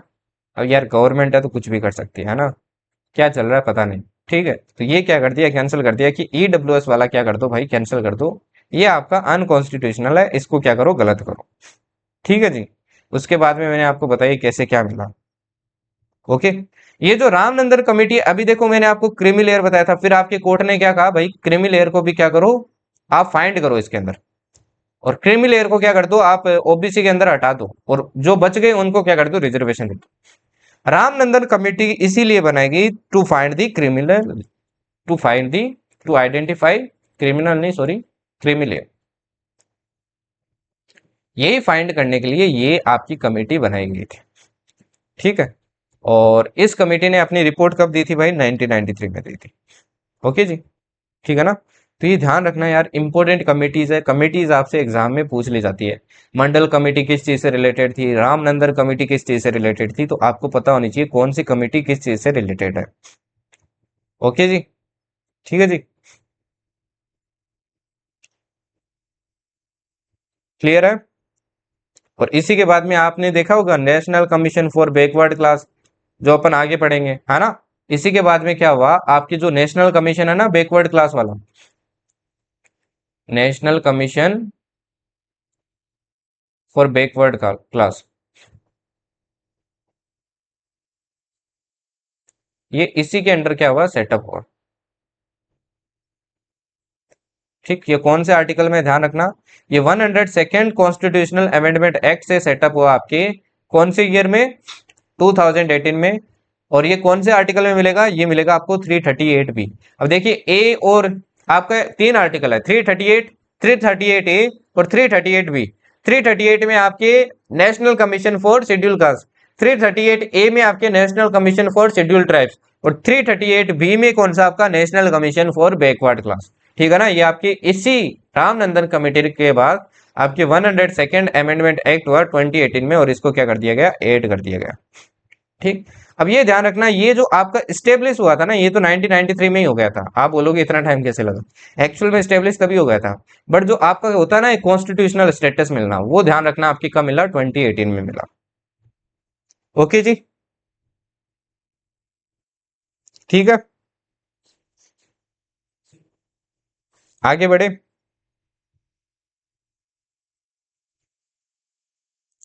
अब चलिए आगे बढ़ते हैं जी।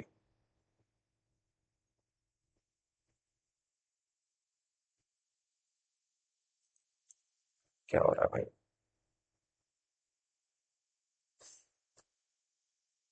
आर्टिकल 17, अब देखो छोटे छोटे आर्टिकल है, अब बड़े नहीं है इतने ज्यादा, वो डिटेल वाले नहीं। इसमें क्या आपका एबोलिशन ऑफ अनटचेबिलिटी, ये एग्जाम में एक बार डायरेक्ट क्वेश्चन पता है क्या पूछा था, कि आपका अनटचेबिलिटी है ये कौन से आर्टिकल के अंदर है।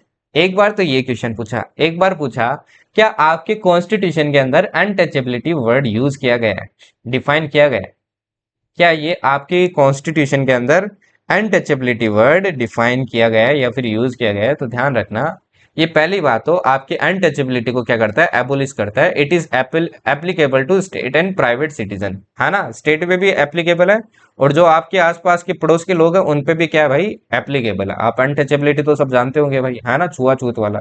ठीक, अनटचेबिलिटी ध्यान रखना आपके कॉन्स्टिट्यूशन के अंदर कहीं भी डिफाइन नहीं है। ठीक है ना, ये आपके कहीं भी क्या नहीं है भाई, डिफाइंड नहीं है, आपको ध्यान रखना है। ओके, ना तो आपके कॉन्स्टिट्यूशन के अंदर डिफाइंड है, और ना ही आपके सिविल राइट्स या प्रोटेक्शन एक्ट के अंदर क्या है, डिफाइंड है। ओके जी, तो ध्यान रखना अनटचेबिलिटी आपका डिफाइंड नहीं है। तो आपसे पूछ लेता है यार एग्जाम में, ये वर्ड डिफाइंड है या ये वर्ड डिफाइंड नहीं है, जैसे पहले भी मैंने आपको एक वर्ड बताया था शायद। ठीक है ना, तो ये सब ध्यान रखना। Okay, untouchability act 1955 renamed to protection of civil rights act 1976, punishment इधर by imprisonment up to 6 month और फाइन अप टू 500 और बोथ। अब देखिए आपका एक अनटचेबिलिटी एक्ट भी बना था इसके अंडर 1955 के अंदर।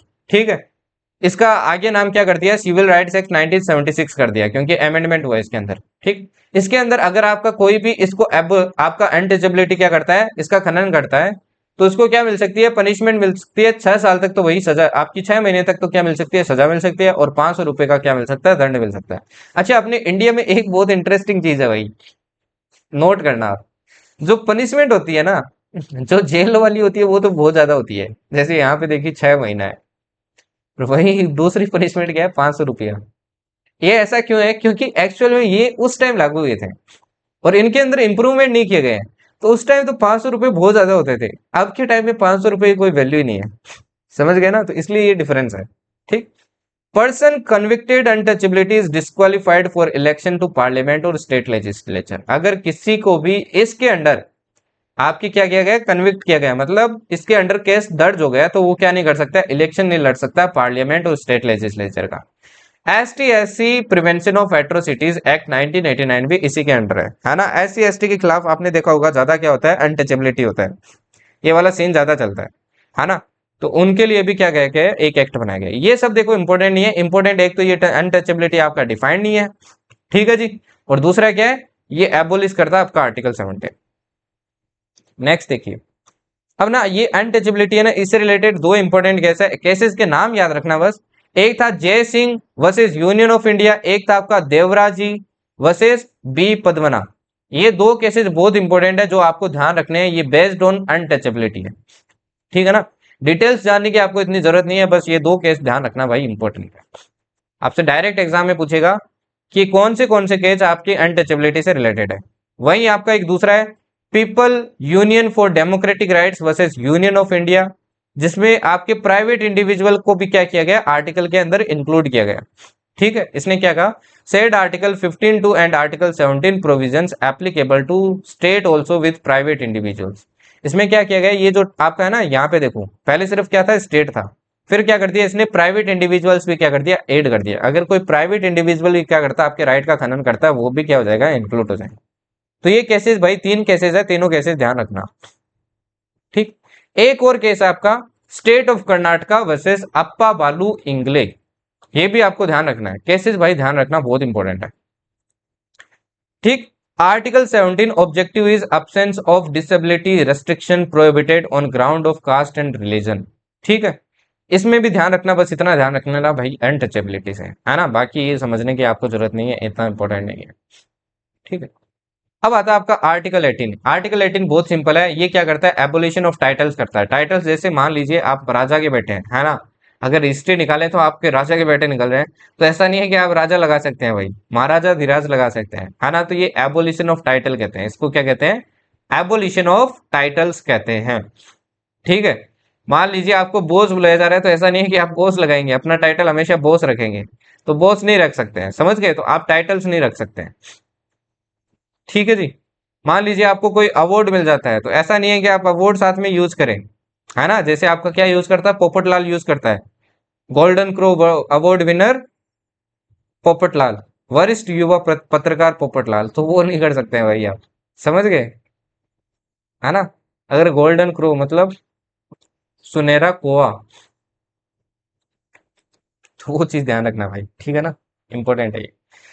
State can not confirm any title on a citizen और फॉरेनर, किसी पे भी क्या नहीं दे सकता, टाइटल नहीं दे सकता स्टेट, ठीक है ना, ध्यान रखना। ऐसा नहीं बोल सकता है कि गोल्डन क्रो अवार्ड विनर हो या फिर आप पिको क्रो अवार्ड विनर हो, है ना, तो आपको ये नहीं बोल सकता स्टेट। ठीक। तो मेन स्टेटमेंट बस याद रखो, बाकी तो भाई सारी चीजें समझने वाली होती है। Prohibits state from conferring any title on anybody, citizens can't accept any titles from foreign state. अच्छा, इसमें बस एक्सेप्शन ध्यान रखना, एक्सेप्शन एक तो आपका मिलिट्री का, एक एकेडमिक्स का है ना। एकेडमिक्स मतलब लाइक आपने क्या की भाई, पीएचडी की। अब पीएचडी की तो आप क्या लगाते हो, आगे डॉक्टर लगाते हो, तो वो लगा सकते हो, एकेडमिक्स वाला लगा सकते हो। सिमिलरली मिलिट्री वाला भी लगा सकते हो, लाइक सपोज आप कर्नल हो, है ना, तो आप क्या लगाते हो, रिटायर्ड कर्नल लगाते हो ना भाई। तो ये भी क्या है, आपका एक्सेप्शन है, ये सब आप लगा सकते हो। ठीक है, ये दो एक्सेप्शन है, बाकी ना तो आप क्या कर सकते हो, फॉरेन से कोई क्या ले सकते हो, टाइटल ले सकते हो, ना ही आपको स्टेट टाइटल दे सकता है। ठीक, और ना ही गवर्नमेंट क्या कर सकती है, कोई टाइटल को फॉरेन से एक्सेप्ट कर सकती है, किसी को भी टाइटल नहीं दे सकता कुल मिला के इतना। बस ये दो एक्सेप्शन ध्यान रखना, ठीक है, क्लियर। अच्छा, ये भारत रत्न अवार्ड वगैरह है ना, ये ध्यान रखना, ये टाइटल नहीं है भाई, ठीक है ना।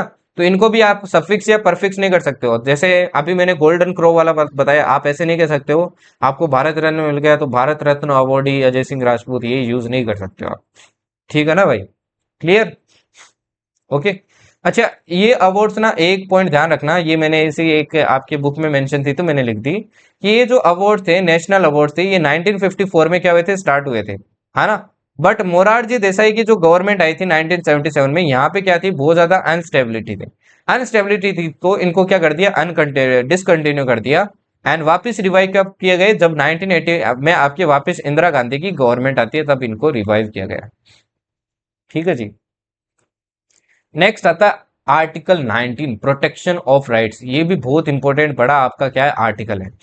इसमें बस 6 फीचर्स याद रखना। पहला आपको ये क्या देता है, freedom of speech and expression.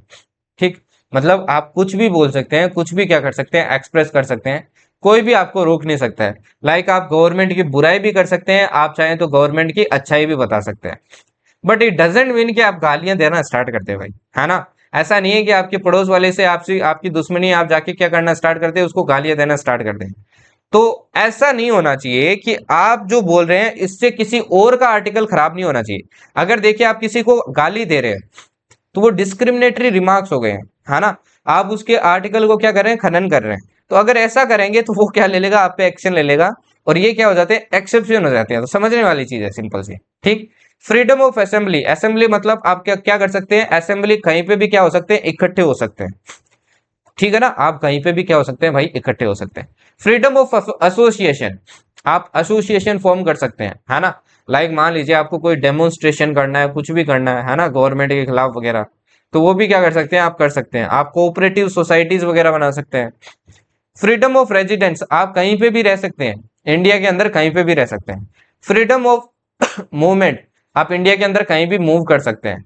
Freedom of profession, आप कुछ भी प्रोफेस कर सकते हैं। आप देखो इन सब में एक्सेप्शन है। अब freedom of profession doesn't mean आप चोरी करना स्टार्ट कर दे भाई, वो भी तो प्रोफेशन हो गया है ना। आप बोल दो कि प्रोफेशन है मेरा, तो ऐसा नहीं है कि आप चोरी करना स्टार्ट कर दें।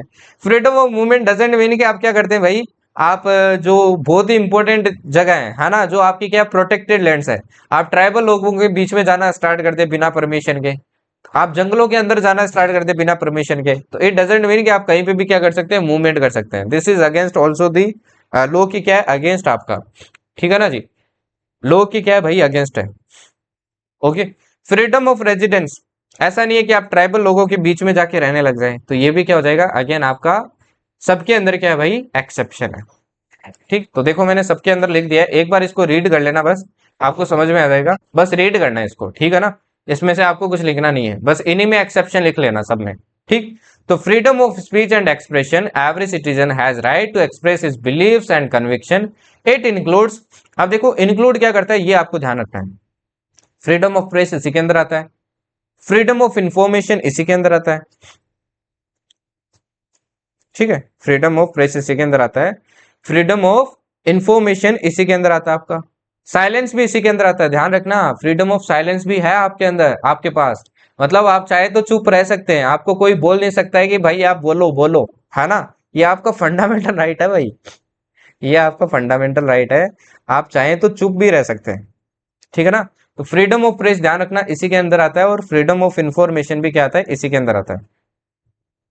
फ्रीडम ऑफ अगेंस्ट बंद, बंद आप देखो बंद कर देते हैं ना, बंद जैसे सरकार कर देती है, कभी लोग कर देते हैं कि भाई भारत में क्या लगा देते हैं, बंद लगा देते हैं, तो वो आपका क्या हो रहा है, अगेन खारिज हो रहा है, आपका क्या हो रहा है, फंडामेंटल राइट को क्या किया जा रहा है, खनन किया जा रहा है।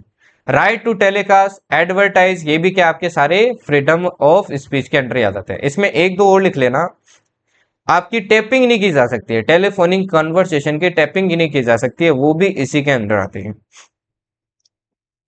ठीक है ना, ये भी इसी के अंदर आते हैं। ओके। और राइट टू नो, है ना, right to know about government activities भी इसी के अंदर आता है, अबाउट गवर्नमेंट एक्टिविटीज। आपसे पूछ लिया जाता है भाई कि अब देखो इसको क्या बोलते हैं, 19(1)(a) बोलते हैं, ठीक है ना, 19(a) बोलते हैं इस आर्टिकल को। आपसे पूछ लिया जाता है कि जो आपका राइट टू नो है, राइट टू इन्फॉर्मेशन है, वो किसके अंदर आता है। ये राइट टू इन्फॉर्मेशन ही हो गया आपका। तो ये राइट टू इन्फॉर्मेशन किसके अंदर आता है, तो आपको पता होना चाहिए भाई किसके अंदर आता है। ठीक है जी। सेंसरशिप भी आपका इसी के अंदर आता है। ओके, ठीक है ना, ये सारे इसी के अंदर आता है। तो देखो, right to know about government activities, right to demonstration और पिकेटिंग बट नॉट स्ट्राइक, ये बहुत इंपॉर्टेंट वर्ड है। स्ट्राइक नहीं कर सकते आप इसके अंदर, है ना। स्ट्राइक नहीं कर सकते हैं इसके under. Freedom of speech and expression ऐसा नहीं है कि आप स्ट्राइक करना स्टार्ट कर दे भाई। स्ट्राइक का मतलब समझते हो ना, रोड वगैरह बंद कर दिया आपने, है ना, वो सब होता है स्ट्राइक। डेमोन्स्ट्रेशन क्या होता है, ये होता है पीसफुल, है ना, आपने डेमोन्स्ट्रेशन कर दिया थोड़ी देर कि हमारी मांगे पूरी करो पूरी करो पूरी करो, मतलब किसी और का राइट क्या नहीं होना चाहिए, खनन नहीं होना चाहिए।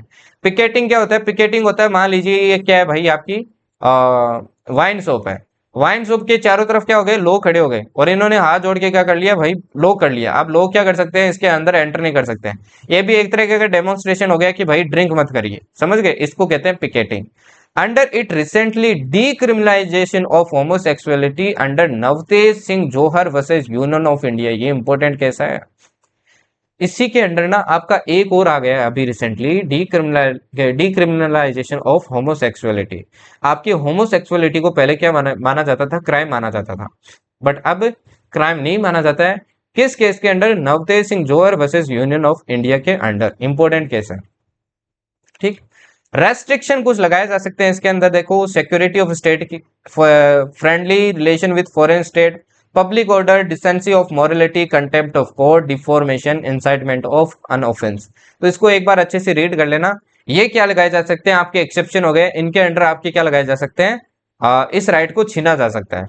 लाइक मान लीजिए बात आ जाती है इंटीग्रिटी ऑफ इंडिया की, सिक्योरिटी ऑफ स्टेट की आ जाए, पब्लिक ऑर्डर की आ जाए, मोरलिटी की बात आ जाए, तो आपके ऊपर क्या लगाया जा सकता है, केस लगाया जा सकता है भाई। ठीक, 91B freedom of assembly, every citizen has the right to assemble peacefully without arms. अब ये ध्यान रखना, आप कहीं पे भी क्या हो सकते हो, इकट्ठा हो सकते हो, बट डजंट मीन कि वेपन लेके खड़ा हो जाओ, है ना, वेपन लेके नहीं हो सकते हो, आर्म्स नहीं होने चाहिए आपके पास। ठीक, मीटिंग्स कर सकते हो, डेमोन्स्ट्रेशंस कर सकते हो, प्रोसेशंस कर सकते हो, बट राइट टू स्ट्राइक नहीं है आपके पास, ये ध्यान रखना, ये आपके पास है ही नहीं। ठीक है ना। Restriction on grounds of sovereignty and integrity of India, public order, section 144 ध्यान रखना, इसका क्या है, एक्सेप्शन है, जिसके अंदर मैंने बताया था आपको क्या लग जाती है, मार्शल लॉ लग जाती है, और इसके अंदर आप क्या नहीं कर सकते हो, असेंबली या फिर मीटिंग नहीं कर सकते हो। इसके अंदर क्या नहीं कर सकते हो, असेंबली या मीटिंग नहीं कर सकते हो। ठीक है जी, ओके। अब इसी के अंदर आपका क्या आता है, सेक्शन 144 आईपीसी आता है। ये सेक्शन क्या कहता है कि 5 से ज्यादा लोग अगर आप इसके अंदर क्या होते हो, खड़े होते हो, तो आपको गिरफ्तार कर लिया जाएगा भाई, उठा लिया जाएगा, है ना। ऐसा ही सीन आपका कब था, कोविड के टाइम था, कुल मिला के। ठीक है जी। फिर आता है आपका आर्टिकल 19(1)(c), ये क्या आता है, have right to form association, आप क्या कर सकते हो, एसोसिएशन बना सकते हो, यूनियन बना सकते हो, कोऑपरेटिव सोसाइटी बना सकते हो। अच्छा, एक बार एग्जाम में क्वेश्चन पूछा गया था, क्वेश्चन क्या था भाई, भूल गया यार मैं, छोड़ो। ठीक है, right to form political parties, political parties भी क्या कर सकते हो, आप फॉर्म कर सकते हो। ठीक है, अब एक चीज ध्यान रखना, आप ये सब फॉर्म तो कर सकते हो, बट इट डजेंट मीन कि आपकी रिकॉग्निशन ली जाए, है ना, ये आपका फंडामेंटल राइट नहीं है। रिकॉग्निशन मतलब आपको स्टेटस दिया जाए कि आप क्या हो, पॉलिटिकल पार्टी हो या फिर ये पर्टिकुलर एसोसिएशन हो, आपको रिकॉग्निशन दिया जाए, ये जरूरी नहीं है। ठीक है, और बाकी इतना इंपॉर्टेंट नहीं है, आगे बढ़ते हैं। आर्टिकल 19(1)(d), ठीक, ये क्या देता है आपको, freely through out the territory of India क्या कर सकते हो, मूवमेंट कर सकते हो, है ना। बट इसमें भी आपके रेस्ट्रिक्शन है, जैसे इंटरेस्ट ऑफ ट्राइबल्स, ट्राइबल्स के बीच में नहीं जा सकते हो, आपको परमिशन वगैरह लेनी पड़ती है। ठीक है ना। अच्छा, एक बहुत इंपॉर्टेंट चीज है इसके अंदर, जो प्रोस्टिट्यूट्स होते हैं ना, इनके ऊपर भी रेस्ट्रिक्शन है आपकी कि ये मूवमेंट नहीं कर सकती है फ्रीली, बिकॉज ये हेल्थ एंड पब्लिक मॉरल्स के लिए ठीक नहीं है। तो इनके ऊपर भी देखो भाई क्या है, आपका आर्टिकल ये लागू होता है। ठीक है, जिन लोगों को एड्स होता है ना, वो भी क्या नहीं कर सकते हैं, फ्रीली मूवमेंट नहीं कर सकते। ठीक, article 19 protects only internal movement by external movement dealt by article 21। Internal जितनी भी मूवमेंट है ना, जितनी भी इंडिया के अंदर मूवमेंट है, इंटरनल मतलब इंडिया के अंदर है, वो तो सारी इसके अंडर आएगी। और आर्टिकल 21 आपके आउटसाइड इंडिया के बाहर, आउटसाइड इंडिया आपके किसके अंदर आएगी, आर्टिकल 21, अभी पढ़ेंगे आर्टिकल 21। 19(1)(e) क्या करता है, कहीं पे भी रेजिडेंस कर सकते हो आप, है ना, कहीं पे भी रह सकते हो भाई। ठीक है, तो right to reside and settle any part of the country, कहीं पे भी रह सकते हो। ठीक है, आप पे कोई रोक नहीं है भाई। बट अगेन देखो वही है, शेड्यूल ट्राइब वगैरह ये क्या आपके रेस्ट्रिक्शन लग जाते हैं। तो देखो 91D और E ऑलमोस्ट सेम है, लास्ट आपका 91G, citizen has the right to practice any profession, कोई भी प्रोफेशन कर सकते हो, ऑक्यूपेशन कर सकते हो, ट्रेड बिजनेस, डजेंट मीन आप क्या बेचने लग जाओ भाई, ड्रग्स बेचने लग जाओ, है ना। तो कोई भी इलीगल काम नहीं कर सकते हो, सिंपल सी बात है। ठीक है, नेक्स्ट आता है 20। देखो यार बहुत इंपॉर्टेंट आर्टिकल है, क्योंकि देखो 20 और 21 ही है जो आपके नेशनल इमरजेंसी के टाइम क्या नहीं होता है, आपके काम करना बंद नहीं होता है नेशनल इमरजेंसी के टाइम, ठीक है ना। इसलिए क्या हो जाता है, इंपॉर्टेंट हो जाता है। इसमें देखो 3 लॉज है। पहली बात तो ये आपको कन्विक्शन के खिलाफ क्या करता है, प्रोटेक्ट करता है। अब इसमें 3 लॉज है, एक है एक्स पोस्ट फैक्टो लॉ, दूसरी आपकी डबल जियो पार्टी, तीसरी आपकी सेल्फ इंक्रिमिनेशन। मैं देखो तीनों बताता हूं आपको क्या होती है, ठीक है, तीनों बताता हूं क्या होती है। पहली आती है एक्स पोस्ट फैक्टो, ठीक। इसके अंदर क्या कहता है, इसके अंदर क्या कहता है, मान लीजिए आपने चोरी की, भाई क्या की, चोरी, और आपके कानून के अंदर लिखा है कि आपको 2 साल की क्या होगी, सजा होगी, मेंशन इन लॉ के अंदर लिखा है। बट गवर्नमेंट आपको क्या दे रही है, 10 साल की दे रही है। तो ये गवर्नमेंट नहीं कर सकती है, ये गवर्नमेंट नहीं कर सकती है। जितनी आपकी लिखी गई है उतनी ही सजा आपको दी जाएगी, उसके अलावा आपको सजा नहीं दी जाएगी। इसी को क्या कहते हैं, एक्स पोस्ट फैक्टो कहते हैं। पहली चीज समझ में है ना भाई, एक्स पोस्ट फैक्टो क्या है, ठीक है। दूसरी चीज इसके अंदर देखो क्या आती है, आपने जो ऑफेंस किया है, आपने ऑफेंस किया है, जैसे चोरी की है, तो चोरी वाली सजा मिलनी चाहिए आपको, है ना, यही सजा मिलनी चाहिए। जो आपकी लॉ के अंडर जो सजा है वही मिलनी चाहिए। ऐसा नहीं है कि आपको रेप की सजा दे दी भाई, ठीक है, चोरी की सजा है तो चोरी की सजा मिलनी चाहिए, क्लियर। तो ये दो चीजें आपके एक्स पोस्ट फैक्टो के अंदर आती है, ओके जी। तो दो चीज ध्यान रखना, कौन सी आती है, जो ऑफेंस किया है उसी ऑफेंस की आपको सजा मिलेगी, अगर आपने ऑफेंस नहीं किया है तो आपको सजा नहीं मिलेगी। और दूसरी क्या है, जैसा ऑफेंस किया है, जिसके लिए जो आपकी पेनल्टी मेंशन्ड है, प्रेस्क्राइब्ड है कॉन्स्टिट्यूशन के अंदर, लॉ के अंदर, वही आपको मिलेगी, ठीक है ना, वही आपको सजा मिलेगी, उसके अलावा नहीं मिलेगी, ठीक है। अब इसमें एक इंपॉर्टेंट चीज और ध्यान रख लेना, लाइक सपोज ये चोरी आपने की है 2011 में, ये चोरी की आपने 2011 में, और आपका रिजल्ट आया है गवर्नमेंट के पास 2014 में, आपका क्या हुआ है, ऐसा पता चला है कि भाई आपने ऑफेंस किया था 2011 में, ये रिजल्ट आया गवर्नमेंट का, ठीक। अब 2014 तक मान लीजिए आपकी सजा इसकी और बढ़ गई है, 2 साल से क्या हो गई है, 40 साल हो गई। अगर ऐसा होता है ना, अगर आपकी सजा ऐसे बढ़ जाती है टाइम के साथ, तो भी ध्यान रखना आपको पिछले वाली के अकॉर्डिंग क्या दी जाएगी, सजा दी जाएगी, एक्स्ट्रा सजा नहीं मिलेगी। तो समझ गए ना, इसमें आपकी टोटल 3 चीज आती है। पहली क्या आती है भाई, पहली चीज क्या आती है, जो ऑफेंस किया है, जो ऑफेंस किया है उसी की क्या मिलेगी, आपको सजा मिलेगी, है ना, उसी की क्या मिलेगी, पनिशमेंट मिलेगी, ठीक। अगर नहीं किया है तो नहीं मिलेगी। दूसरा क्या है, उस टाइम कमीशन के टाइम जब आपने ये क्राइम किया, जो सजा थी वही सजा आपको मिलेगी, वही सजा आपको मिलेगी, ठीक है।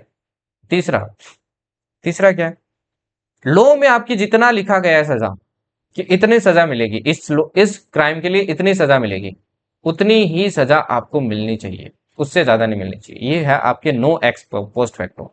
दूसरा आपका भाई डबल जियो पार्टी।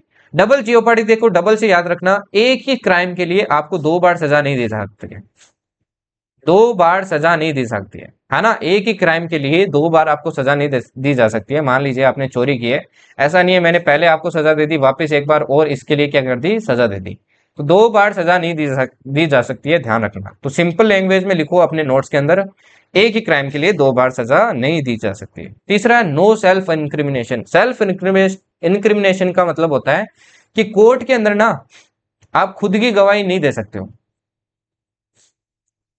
खुद की गवाही नहीं दे सकते हो कि मैंने क्राइम किया, ये नहीं माना जाएगा, ठीक है, ठीक। आप क्या नहीं कर सकता है, आपका जो पुलिस वगैरह हो सकता है वो कंपेल नहीं कर सकता है कि जो विटनेस है वो खुद के खिलाफ ही क्या दे, गवाही दे, है ना, खुद की खिलाफ, खिलाफ लिख लेना भाई, ठीक है ना, खुद के खिलाफ ही गवाही दे कि मैंने क्या किया, ये क्राइम किया है, खुद के खिलाफ गवाही नहीं दे सकता है, ठीक है, कोई और ही गवाही देगा, आप अपने खिलाफ गवाही नहीं दे सकते हैं। तो ये अगेन सेल्फ इंक्रिमिनेशन इंपॉर्टेंट है, तो तीनों ध्यान रखना, ऐसे याद रखना, याद रहेंगे। बाकी ये थ्योरेटिकल पार्ट पढ़ोगे तो कंफ्यूज हो जाओगे, तो ऐसे नोट्स में लिख लो यार, याद रहेगा, ठीक है जी। नेक्स्ट देखिए, अब 2 आर्टिकल और पढ़ेंगे फिर क्लास ओवर है, ठीक। एक 21 और एक 21A, ओके। 21 आपको protection of life and personal liberty देता है। ये क्या देता है आपको, protection of life and personal liberty देता है। ठीक है, ये आपकी लाइफ की प्रोटेक्शन करता है, वरना तो कोई भी आपकी लाइफ ले लेगा ना भाई, क्या पता गवर्नमेंट ही ले ले। ठीक, ये आपके सिटीजन और नॉन सिटीजन दोनों के पास है। वैसे ये मैं आपको बताऊंगा कौन से राइट आपके सिटीजन के पास है सिर्फ, और कौन से आपके दोनों के पास है। तो ये जैसे राइट है तो ये दोनों के पास है, ऐसा नहीं है कोई फॉरेन से घूमना है भाई आप चाहे तो उसकी जान ले लो आपको सजा नहीं मिलेगी, नहीं ले सकते है ना, उसकी भी प्रोटेक्शन ऑफ लाइफ उसको भी ये राइट आपका मिलता है। ठीक है, अब देखो मेनका गांधी आपका क्या हुआ था, एक केस हुआ था। ठीक, और उन्होंने क्या कहा था इस पर्टिकुलर आपके केस में, क्या कहा था कि ये जितने भी नीचे मैंने राइट्स लिखे हैं ये सारे क्या आपके जितने भी आपके राइट्स है ये सारे इसी आर्टिकल के अंदर आते हैं। ठीक है ना, ये सारे के आपके इसी आर्टिकल के अंदर आते हैं। तो इनको एक बार बस यार रीड कर लेना। जैसे देखो डिसेंट एनवायरनमेंट, कि सबको डिसेंट एनवायरनमेंट मिलना क्या है, सबका भाई राइट है, किसके अंदर, आर्टिकल 21। शेल्टर सबको मिलना क्या है, सबका राइट है। हेल्थ, अच्छी हेल्थ मिलना सबका राइट है। Free education up to 14 years of age, ये भी क्या है, सबका राइट है। फ्री लीगल एड भी सबका राइट है भाई। Against solitary confinement, speedy trial, against hand coughing, hand coughing जानते हो ना भाई, हैंड कफिंग क्या होता है, आपने देखा होगा अमेरिका में क्या करते हैं, कोई भी कितना भी छोटा आप क्राइम कर दो आपकी हैंड कफिंग की जाती है, मतलब आपके हाथ पीछे करके क्या किए जाएंगे, आपकी हथकड़ी पहनाई जाएगी। जबकि इंडिया में ऐसा नहीं होता है, नहीं होता है ना। तो हैंड कफिंग ध्यान रखना आपका राइट है, आपको हैंड कफ नहीं किया जा सकता है, ठीक है ना। अगेंस्ट इन ह्यूमन ट्रीटमेंट, ये भी इसी के अंडर आता है। Against delayed execution, to travel abroad, against bonded labour, है ना, अगर आपको बंधवा मजदूर की तरह बाहर ले जाया जा रहा है इंडिया के, वो भी क्या हो जाता है, आपका ये राइट क्या करता है, इसको प्रोटेक्ट करता है। अगेंस्ट कस्टोडियल हैरेसमेंट, कस्टडी के अंदर हो आपकी पुलिस के अंडर और आपको हैरेस किया जा रहा है तो वो भी इसी के अंडर आएगा। To emergency medical aid, timely medical treatment in government hospital, not to be driven out of state, fair trial, prisoners to have necessity of life, women to be treated with decency and dignity, ये एक बार exam में पूछा था कि ये किसके under आता है। Against public hanging, hearing, information, right to information, ध्यान रखना इसके अंडर भी आता है भाई। ठीक है, आपका जो राइट टू इंफॉर्मेशन है ना वो इसी के अंडर भी आता है, एक्चुअल में इसी के अंडर आता है। ठीक है, वहां पे क्या कर सकते हो, वो जो मैंने आर्टिकल 19 बताया था वहां पे सिर्फ आप क्या कर सकते हो, जो गवर्नमेंट की एक्टिविटीज है उनके बारे में जान सकते हो। राइट टू इन्फॉर्मेशन में क्या कर सकते हो, आप कभी की भी कोई भी प्रोसीडिंग वगैरह जो गवर्नमेंट ने की है, कुछ भी काम किया है आप उसके बारे में जान सकते हैं। ठीक है, तो राइट टू इन्फॉर्मेशन है, ये सारे ऐसे लिखे जाएंगे, देखो right to information, right against आपका custodial harassment, right against human treatment, ठीक है ना। Reputation, appeal from a judgment of conviction, social security and protection of family, social economic justice and empowerment, against bar fetters, appropriate life insurance policy, sleep भी देखो आपका right to sleep भी क्या है भाई, आपका right है इसके अंदर। freedom from noise pollution, electricity, livelihood भी ध्यान रखना इसी के अंडर आता है। ठीक, live with human dignity, protection against hazardous industries, right to privacy भी इसी के अंडर आता है। ये सारे इंपॉर्टेंट है भाई, कुछ इंपॉर्टेंट वाले हैं। ठीक है ना, राइट टू इन्फॉर्मेशन हो गया आपका, वुमेन टू बी ट्रीटेड हो गया आपका, है ना, हैंड कफिंग हो गया, ये कुछ इंपॉर्टेंट वाले हैं जो आपको ध्यान रखना है। ओके जी, तो एक बार इसको एकदम ध्यान लगा के पढ़ लेना, लर्न करने की जरूरत नहीं है, लर्न करने वाली चीजें नहीं है। लास्ट आज का भाई आर्टिकल 21A। ठीक है, अब ये जो आर्टिकल 21A है ना, ये आर्टिकल क्या कहता है, आपको राइट टू एजुकेशन देता है। ये क्या कहता है कि आपके 6 से लेके 14 साल के जो बच्चे हैं इनको क्या मिलनी चाहिए, कंपलसरी एजुकेशन मिलनी चाहिए। मतलब प्राइमरी एजुकेशन का क्या देता है, राइट देता है ना, कंपलसरी एजुकेशन मिलनी चाहिए। ये आर्टिकल ध्यान रखना आपके कौन से अमेंडमेंट से आया, ये आर्टिकल आया आपके 86th अमेंडमेंट से, 86th अमेंडमेंट ऑफ 2002। इससे क्या हुआ, आपके एंटर किया गया। 2002 में थोड़ी था यार,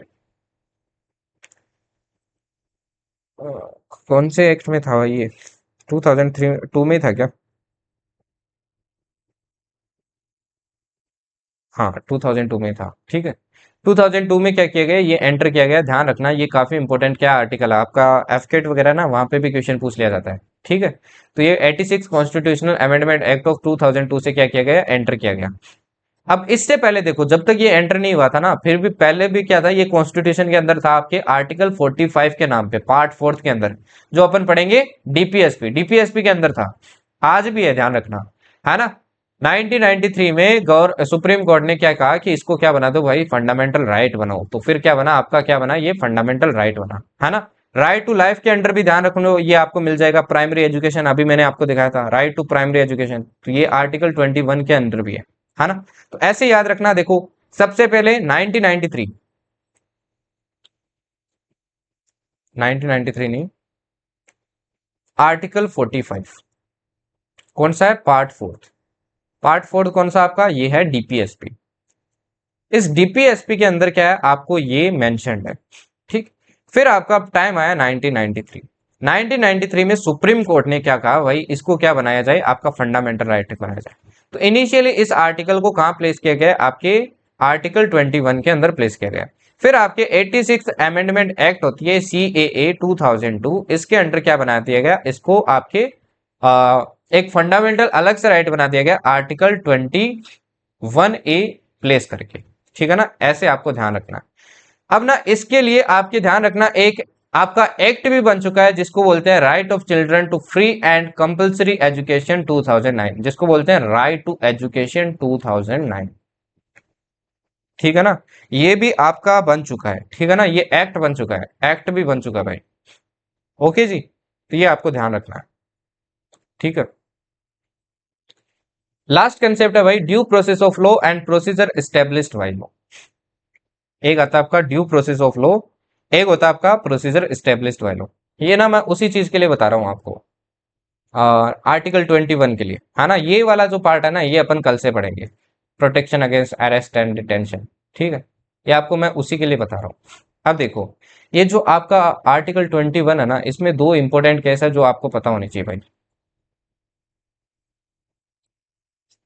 दो इंपॉर्टेंट क्या है केस है, एक तो था आपका गोपालन केस, ये कब हुआ था, ये केस हुआ था आपके 1950 के अंदर, ठीक है। 1950 के अंदर ये आपका केस हुआ था रिगार्डिंग आर्टिकल 21, ठीक।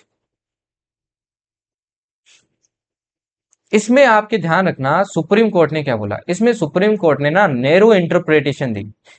आर्टिकल 31 आपका जो आर्टिकल 21 था ना, इनिशियल देखो आपके कॉन्स्टिट्यूशन में तो इतना ही लिखा है भाई कि आपके क्या लिखा है, protection of life and personal liberty. फिर आपके ये जो AK गोपालन थे, ये आपके कोर्ट में चले गए इसी आर्टिकल को लेके कि इसमें क्या क्या आ जाता है, डिटेल बताइए सर, है ना, इसमें क्या क्या आ जाता है, ठीक है। क्योंकि इनको भी क्या चाहिए थी, प्रोटेक्शन चाहिए थी। एक्चुअल में क्या हुआ था, ये जो AK गोपालन थे ना, ये ट्रेन में थे, है ना। और ट्रेन में इनका एक्सीडेंट हो गया था, इससे क्या हो गया था, इनका हाथ लॉस्ट हो गया था।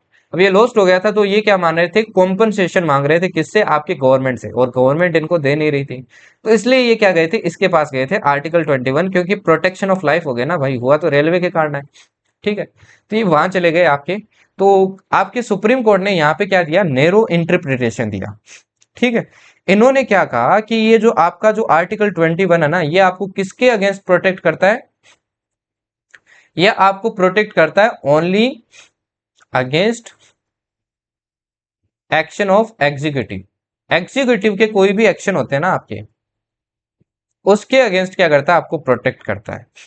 जबकि ये आपको लेजिस्लेटिव के अगेंस्ट क्या नहीं करता, प्रोटेक्ट नहीं करता है, इसके अगेंस्ट नहीं करता। लेजिस्लेटिव कोई भी एक्शन लेता है, इसके अगेंस्ट क्या नहीं करता है, प्रोटेक्ट नहीं करता है, ठीक है। इसका मतलब क्या हो गया कि आपका जो स्टेट है वो क्या कर सकता है, डिप्राइव कर सकता है राइट टू लाइफ। मतलब जो आपका पार्लियामेंट है ना भाई, वो आपसे क्या ले सकता है, आपकी जान ले सकता है, अकॉर्डिंग टू दिस, है ना। पार्लियामेंट क्या ले सकता है, जान ले सकता है, कैन टेक लाइफ,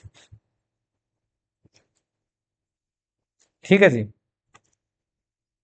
तो ये भाई बहुत ही बड़ी एक बात हो गई थी, जो बहुत इंपॉर्टेंट केस बन गया था आपका एक के गोपालन। और ये ध्यान रखना कब हुआ, आपका 1950 में हुआ, ठीक है, ठीक है। इसी को क्या बोला गया, इसी को बोला गया procedure established by law, procedure established by law, ठीक है ना जी। इसी को क्या बोला गया, procedure established by law, okay जी। अब इसके बाद में आपकी कौन आई, मेनका जी आई। ये लास्ट केस है भाई, मेनका गांधी जी, जिसमें अभी मैंने बताया सारे आपके बता दिए थे सुप्रीम कोर्ट ने क्या क्या हुआ, है ना। ये आपकी कब हुआ, 1978 में हुआ, ठीक। इसमें क्या किया, जो आपके गोपालन वाला केस था उसको क्या किया, ओवर रूल किया, है ना। ओवर रूल, ओवर रूल मतलब उसमें इंटरप्रिटेशन किया है आपके गोपालन वाले केस में। अब गोपालन के साथ तो भाई गलत हो गया ना भाई, है ना। तो इसमें क्या दिया, आपकी वाइडर इंटरप्रिटेशन दी, वाइडर इंटरप्रिटेशन दी। इसमें क्या बोला कि आपका जो, आपको ये जो प्रोटेक्शन मिलेगी ना, ये जो प्रोटेक्शन मिलेगी, ये आपको सिर्फ एग्जीक्यूटिव के खिलाफ नहीं मिलेगी, ये एग्जीक्यूटिव के खिलाफ तो मिलेगी मिलेगी, आपको लेजिस्लेटिव एक्शन के खिलाफ भी मिलेगी। मतलब जो आपके लॉज है ना, उनके खिलाफ भी आपको क्या मिलेगी, प्रोटेक्शन मिलेगी। जो आपकी लेजिस्लेटिव क्या बनाती है, लॉज बनाती है, इन लॉज के खिलाफ भी क्या मिलेगी, आपको प्रोटेक्शन मिलेगी। ठीक है, तो इसको क्या बोलते हैं, आपको प्रोटेक्शन मिलेगी against due process of law. इसी को बोला ड्यू प्रोसेस ऑफ लॉ। और इसी के अंडर आपने देखा फिर आगे जाके क्या क्या बना, है ना। इसी के अंडर आपने देखा आगे जाके क्या क्या बना, और इसी के अंडर आया आपका राइट टू लाइफ आपके पास। ठीक है जी, इसी के अंडर आया आपका right to life, personal liberty वगैरह सब इसी के अंडर है। तो इसी के साथ होती है भाई आज की क्लास खत्म। आज इसकी पीडीएफ नहीं मिलेगी, ठीक है, कल आपको मिल जाएगी, साथ में ये क्लास भी क्या हो जाएगी आपकी कंप्लीट हो जाएगी, है ना। कल अपनी बड़ी नहीं होगी, देखो 15 पेज रहे हैं, इसमें अपन हैबियस कॉर्पस आगे के जितने भी आपके आर्टिकल है, आर्टिकल आगे के छोटे हैं, ठीक है जी। वो जो हैबियस कॉर्पस वगैरह ना, वो सारे इंपॉर्टेंट है, एग्जाम में काफी टाइम से पूछे नहीं है, तो हाई चांस है क्या पता पूछ ले इस बार, ठीक है ना। तो इसको रिवाइज करके आना भाई, रिवाइज नहीं करोगे तो भूल जाओगे, प्लीज नोट्स बना लेना इसके, है ना। अभी देखो आपका जुलाई चल रहा है, तो जुलाई में नोट्स बनाओ, क्योंकि अगस्त में नोट्स नहीं बनेंगे मेरे भाई। और अगर आप सोच रहे हो ना इन स्लाइड से आप सब कुछ याद कर लोगे, तो नहीं होगा, ठीक है ना। स्लाइड से नहीं होगा भाई, नोट्स बनाना पड़ेगा, पॉलिटी में स्पेशली नोट्स बनाना पड़ेगा। ज्योग्राफी में नहीं बनाते हो चल जाएगा, आप उसमें नहीं बनाते हो, इकोनॉमिक्स में चल जाएगा, बट यहाँ बनाने पड़ेंगे। ठीक है जी, किसी को कोई डाउट बताइए यहाँ तक, यहाँ तक बताइए किसी को कोई डाउट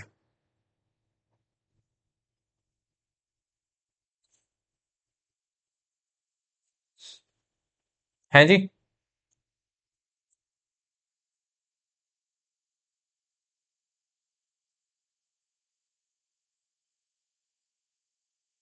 बताइए।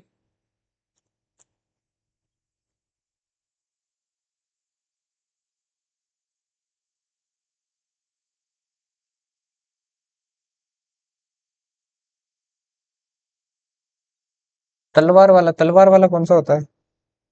मैं चौहान हूँ यार, जो आपके जैसे पृथ्वीराज चौहान थे ना, उन्हीं के वंशज है कहीं ना कहीं।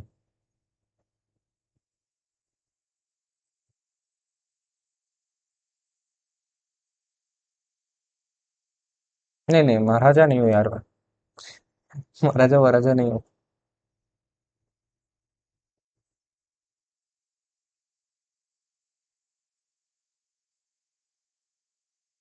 बट यह हमारे यहाँ सब राजपूत है, तो राजपूत कल्चर ही फॉलो होता है, लाइक जैसे फीमेल्स वगैरह हो गई तो आपके लाइक राजपूती ड्रेसेस वगैरह पहनती है ना, राजपूती ज्वेलरी वगैरह, वो सब हमारे राजपूत का ही होता है सब कुछ। हमारे यहाँ साड़ी वगैरह नहीं पहनते हैं।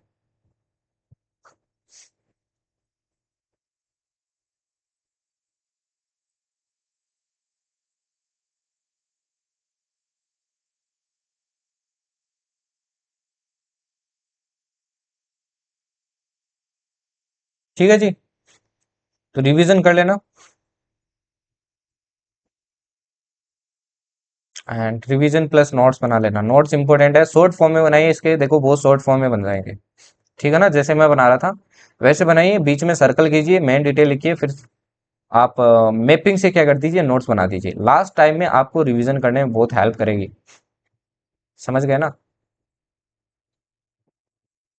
ओके, चलिए फिर नेक्स्ट क्लास में मिलते हैं। आज अपन पढ़ेंगे क्लाइमेट के बारे में, इंडिया के क्लाइमेट कैसे, आपका साउथ वेस्ट मानसून आ जाता है, नॉर्थ ईस्ट वाला पढ़ेंगे अपन, है ना, वो सब चीजें अपन आज पढ़ेंगे।